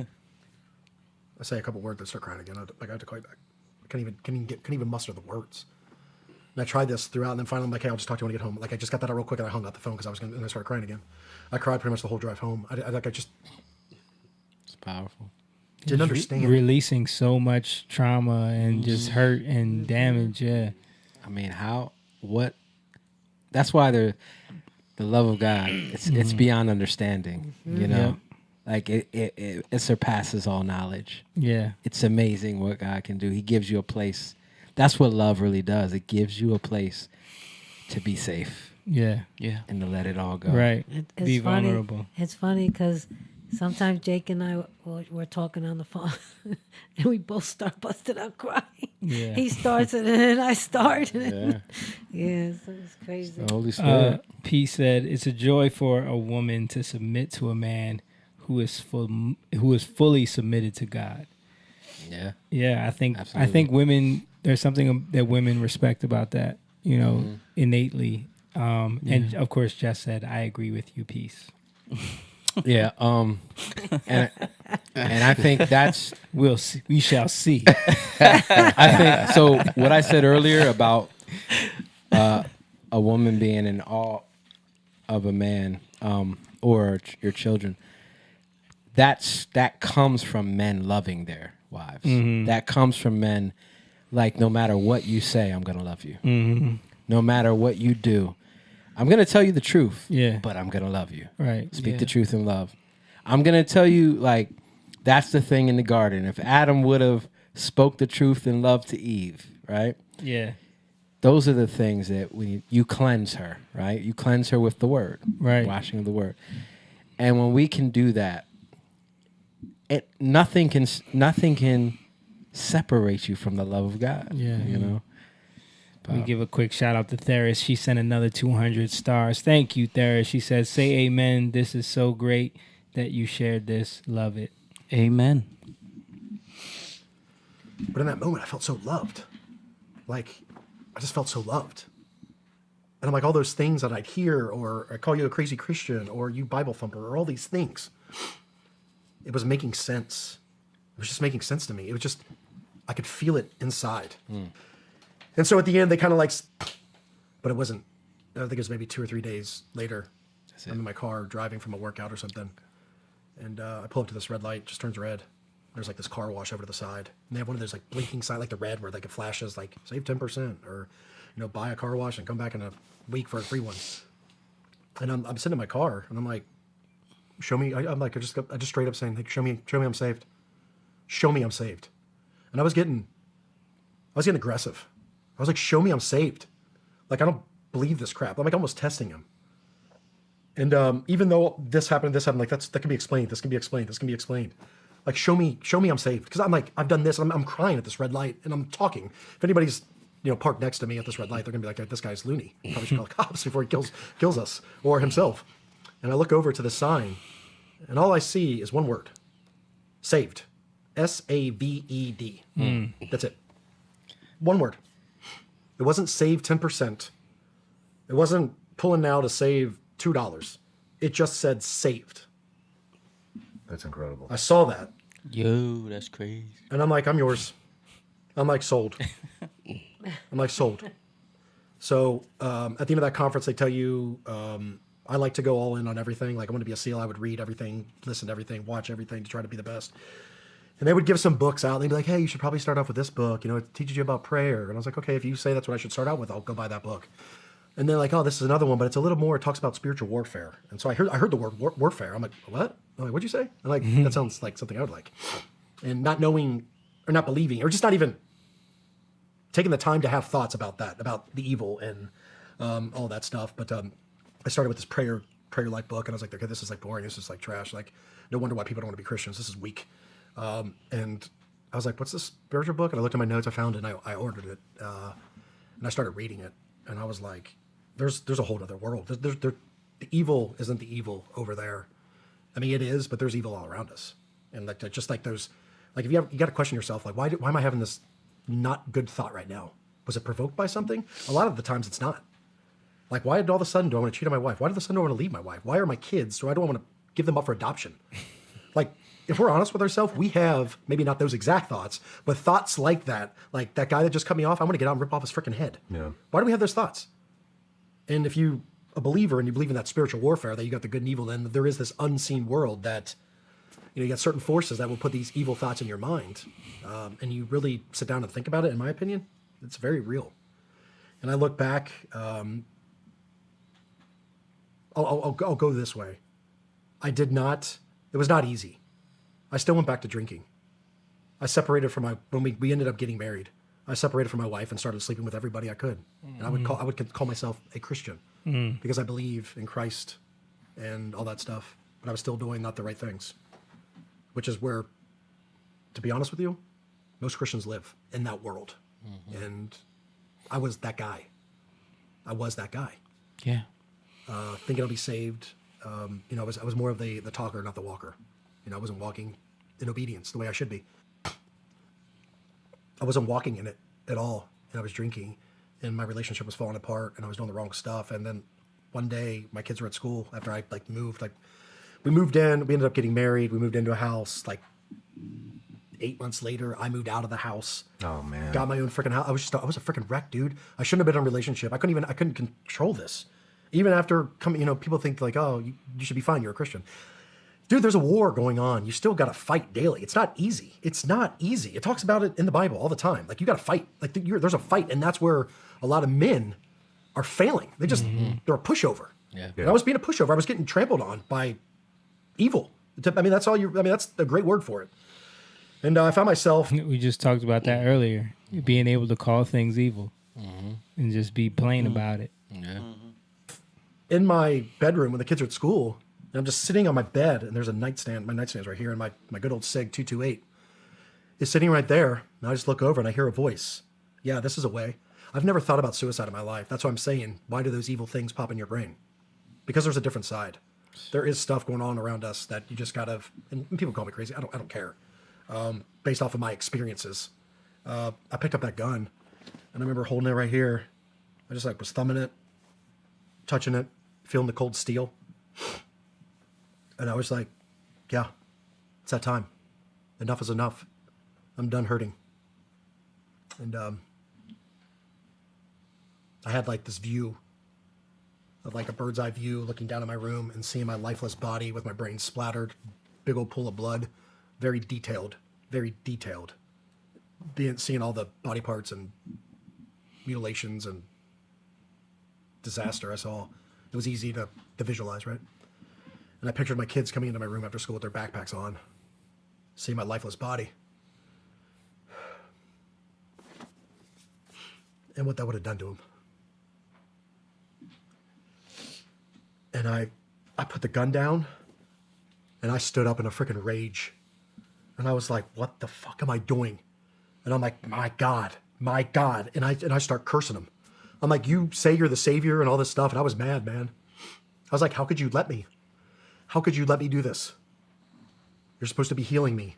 And I blamed him, which was wrong. And I got out of my house and I went to the gym, my therapy. And that was the one time where it was about that time to clock out. When you experience a loss and it's a friend, who do you feel worse for? Do you feel, because we have two different kinds of losses happening in the veteran community. You have loss in battle, and then we have the suicide epidemic that's going on. I go back to the used to. There was Eddie, old Eddie, and then there's the new Eddie. Old Eddie would have been like, you're weak, you're coward. How could you not handle your stuff? You're an operator, and this is how, really? You selfish piece of crap. Leaving your family like that, leaving them like this. That was my thought. I have a different thought because I've been put in that position. So my mindset's a little bit different on it now. What is it now? It's a real thing, man. It just sneaks up on you. It sneaks up on you, and all of a sudden you find yourself holding a freaking pistol. And it's like, what the heck am I doing? Luckily for me, I was able to stop myself or put it down and walk away. But I get it. It was just like everything, my world was just crumbling in. And I was always like, how could anyone do that? I mean, how could you do that? You selfish piece of crap. And I find myself in the same situation.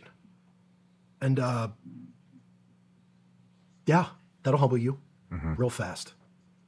So I have a different approach. I take it way more serious if someone speaks about that. I know it's very real. Are some going to cry for help? Absolutely. Are some extremely real? Absolutely. Do you wish some of the guys that have taken their own life would have died in battle? I do. Me too. Of course. It's a warrior's death, man. Yeah. Right? It's what we read about. It's what we watch. It's what we dream of. It's different. It feels different. It feels a lot different. But one thing that I've realized is there's the battle that we refer to in the spec ops world that's over in Afghanistan, Iraq, Africa, wherever the war is. But there's another war that we still fight daily. There's evil present everywhere. We can see it. Pick up your phone. Scroll.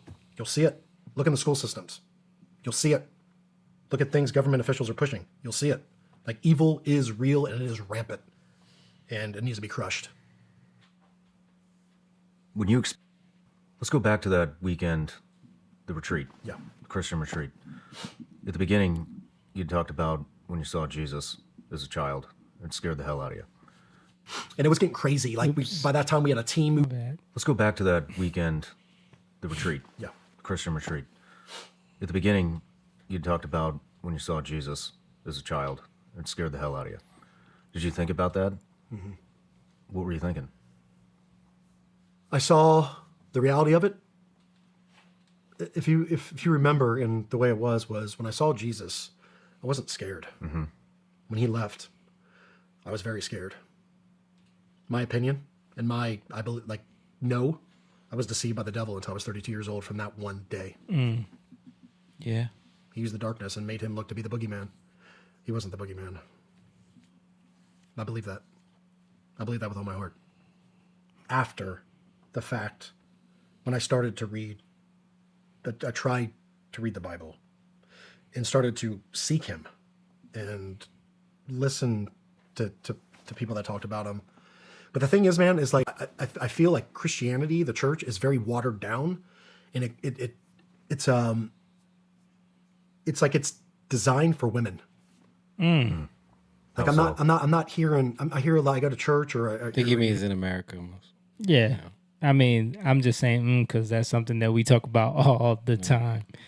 There's nothing but women in the church, and it caters to women in a lot of ways. Here's something, and it's like, oh, let's love each other. We have grace. We're gonna, turn the cheek, all that stuff. We're gonna be kind to each other no matter what happens, and that's great. That's good. That's good to have love, and it's good to give grace, and it's because we all mess up, and it's good to give people second chances, and it's good to forgive. That is good, but there is a warrior piece that we are called to do, and it is the men are failing. They are failing. They are failing. They are failing, and it starts with that mindset. And I believe that men just need to be called out in a positive way so they can realize their potential. Like, you have got to realize your potential and what you were created to be. And I believe you're created to be to lead your family and stand up for evil. You've got to expose the evil, and you've got to stand up for it. Look at our world. Look at our country. Yeah. What do you hear the most? Evil. Because the good people that really have good intentions and goodness in their heart, they're keeping their mouth shut. And the big reason is that because they're afraid. They're afraid for someone to come out, and they're afraid of any tension.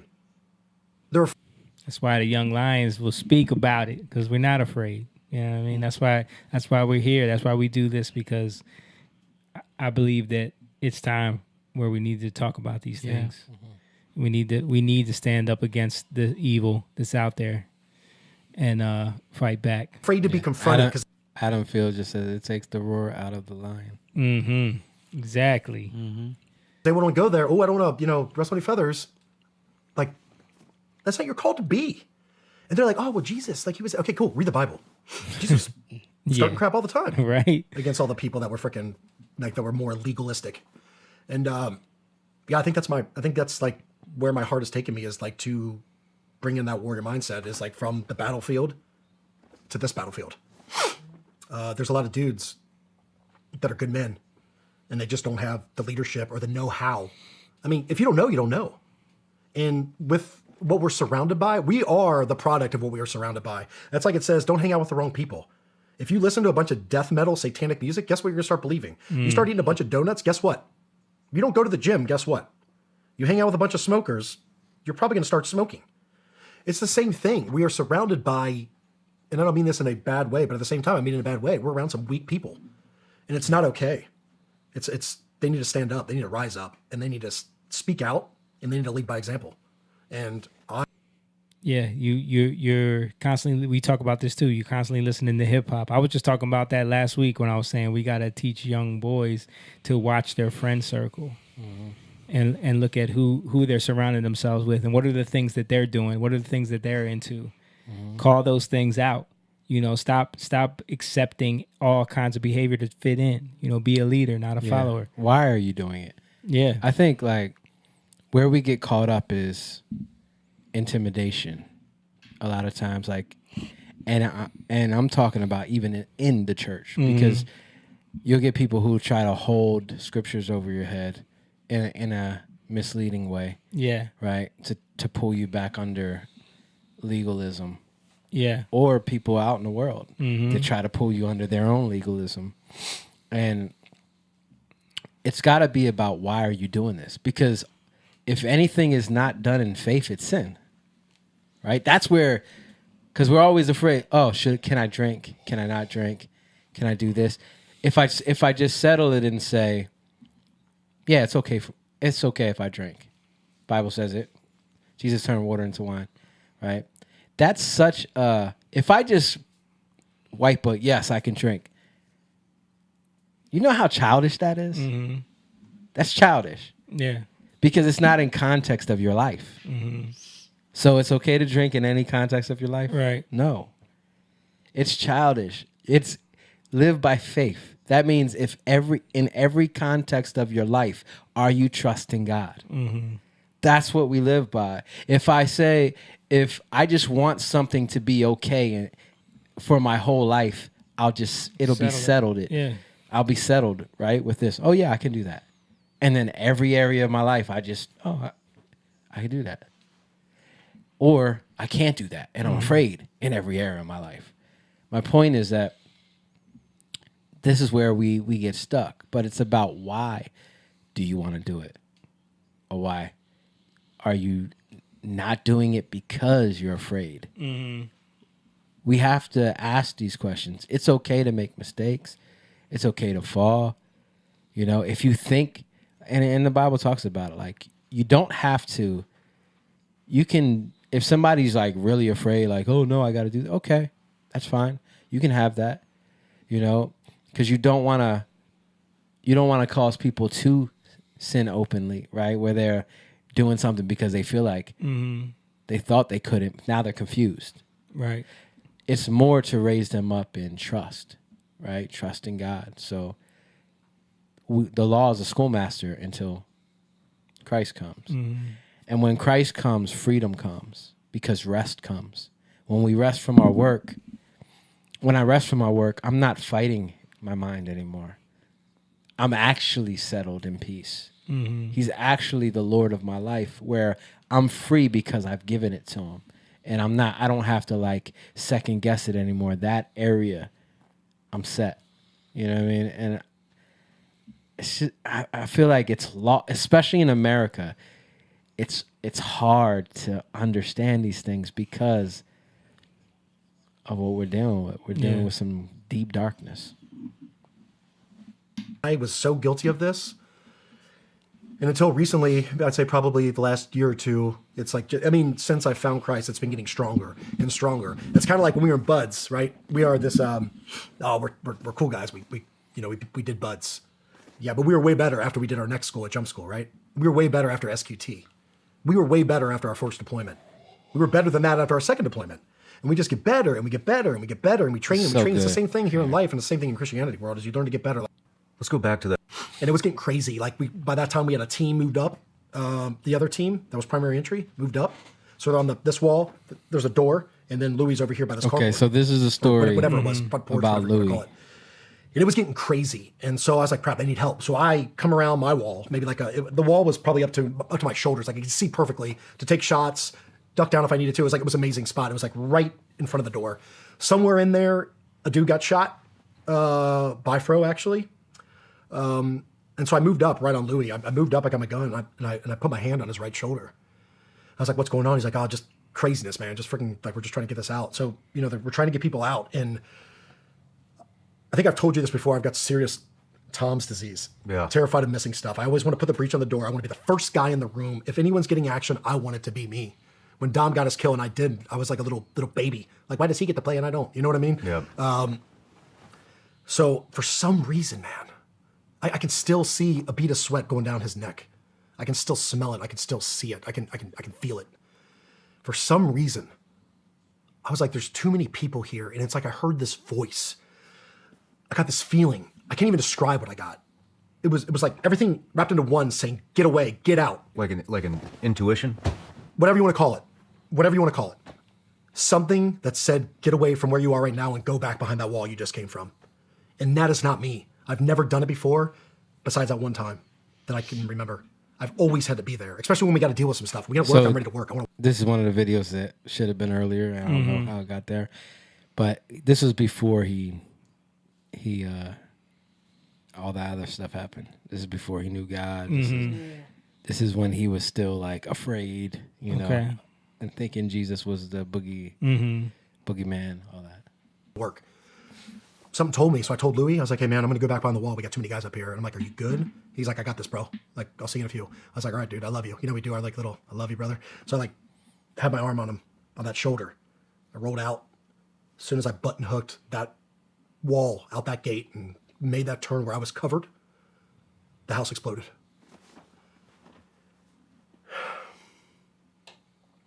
And it wasn't a baby explosion. Half the house was gone. That team that was on this side was covered. Blew a couple guys out 30, 50 feet against the backside of the wall, which I was behind. Dudes were covered in rubble. And I was like, what the heck? I got hit with debris on the back of the helmet. Nothing compared to what these guys did. The dust, couldn't see anything. Like everything was just gone. It was like what you would hear the fog of war. It was the first time I was like, wow, this is the real deal. Like I was just discombobulated, didn't know what's going on. I didn't know what way was up, down, left, right. Didn't know. I finally, got my bearings, wrapped back around, and like I remember I'm in the middle of this courtyard, and the dust is just settling, and I'm like, what I left and what I saw were two different things, two different pictures. And I felt something on my foot. And I'm like, man, what the heck? And it was our dog Digo. He was buried, and the only thing that was sticking out was his mouth, and he latched onto the first thing that came, and that was my foot. So I ripped out my hiking boots out of his mouth and went back to where I thought Louis was, and he was gone. And before we get into contingent group, we talked about why you left Louis. And it was getting crazy. I hear that. Why did I take out my hiking boots out of his mouth? To this day, I'm like, man, what if I didn't come over that radio and say move up? Would he be here? Why did I hear that voice and he didn't? I'm no different than him. Why? These are questions that I somewhat still ask myself. Is why did I hear that? Why did I tell him to go over? And yeah, it's been a tough one. I'm sorry, man. It's war, right? Yeah. I mean, and I know Louis. I know.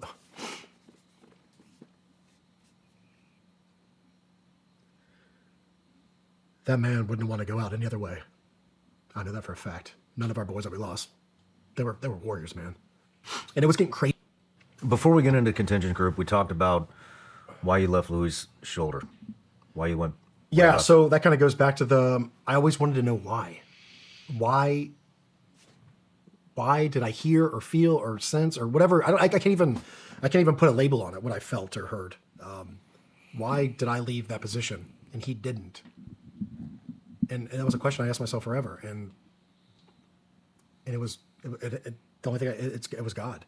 It was God. His angel was something pulling me away from there. And now I question, why me and not him? Why didn't he hear it or feel it? Why? Have you come up with that answer? I got to be honest with you, man. My life has done some twists and turns. And the SEAL thing was always a passion. I just knew it. I just knew it. I knew the military. I just knew it. Probably the last year, my mindset has gone from that to more of like my faith. Like I just want to share the word. I want to share my story and show that God is real. That our society will do anything and everything to push it aside, from the Pledge of Allegiance to not discuss certain things in school. And in my opinion, taking faith away is the number one thing that is destroying this country. It ain't the people. People suck because there's evil. You take away the good, but still leave the bad. Well, what's going to happen? Evil will reign. And I believe that's what's happening. And I have a passion. I have a passion for God. It's powerful. My heart is for God. And I mess up. And I don't like some of the things that I should do. I want to do some things that I want to do, not him. I still fall into that trap at times and need to pull myself out. But he always pulls me out. But that's just where my passion's going. I want to tell my story and encourage others. That's where we're going. Well, you're definitely doing that. Before we get in, I hear each, and I've picked it up. That's it. Got through all of them. Yep. That's it. No, it wasn't. It was good. I mean, you see why that was a 4-hour long thing. So I tried to cut his, I tried to get the main parts. But just so people know, that's the Sean Ryan show. and he has a podcast on YouTube, and there's some other interesting. He has a lot of good interviews, so if you guys want to check out the whole thing, Sean Ryan, and then his name is Eddie Penny. Yeah, and that was a great thing to show, like in honor of Memorial Day, and then him even showing his journey into Christ was a good thing. Adam said, I look back and see so many times in my life where Holy Spirit was speaking to me in moments like that before I was saved. Yeah, man. Yeah, I can agree. I remember being around my wife today.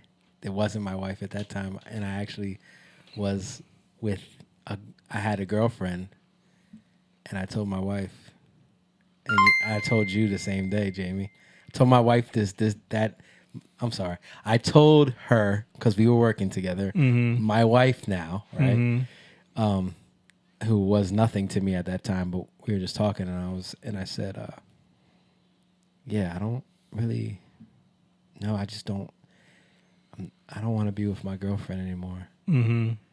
But I don't know how to tell her because I don't want to hurt her. Yeah. Right? So I'm like trying to figure out, like, and I just felt that, right?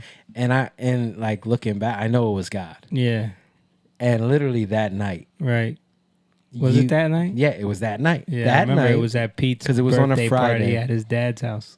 Yeah, in Philly. Right. So we went there and we were all talking. Yeah. And then you were like, I got something to tell you. Yeah.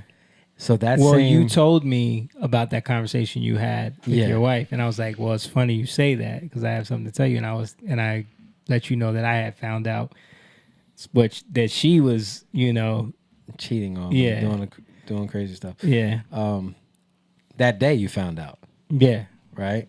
So you found out just by happenstance in school. Yeah. At the time. And it's funny because we all worked at the same place. Yeah. Yep.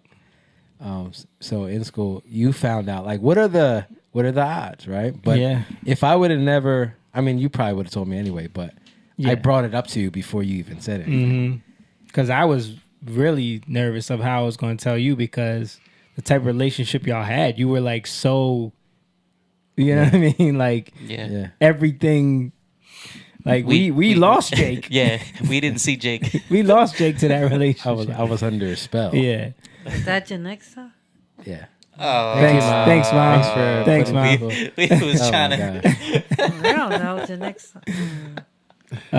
Lisa Sloan said, wow, that was deep. Thanks for sharing. Thank you for watching. And listen, we're going to wrap it up here, guys. Thank you guys for sticking with us the whole 2 hours and 20 minutes. We love y'all.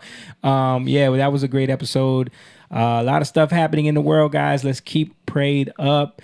And don't forget, if you want to support what the Young Lions are doing, the message that we're trying to bring, if you want to be a part of the pride, if you want to join and you want to spread the community of the Young Lions, you can go to our Patreon, patreon.com/youngliontv.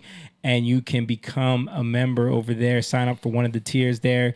And we're planning on uploading a lot of other content over there too, where we can go even more in depth on some of these things that, we avoid saying certain things just because these platforms will try to ruin you and just, kick you off. Do we? But we've been, we're a little more, we're a little bit more risky than most people. Most platforms won't say half the stuff we say, but you got to be bold sometimes. But that's why we need the Patreon. We need, the support from you guys just in case, because hey, we never know. We're on Rumble as well. So if the Facebook gets shut down, we'll be on Rumble, baby. Come see us over there.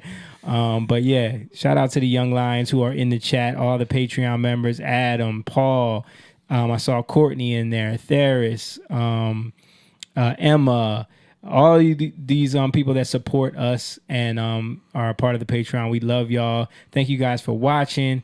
Don't forget to go stream Jatan's new music release, which came out in April, and then we got another song coming out July 7th called Open. That'll be out real soon. Appreciate you guys. Hit the like button and subscribe on your way out. You can get the merch if you want to at the merch store in the description. We will be back next week with another live stream. We'll see you guys then. Peace. Young lion, go live, yeah. Young lion, you rich, yeah. This kingdom has room, yeah. Going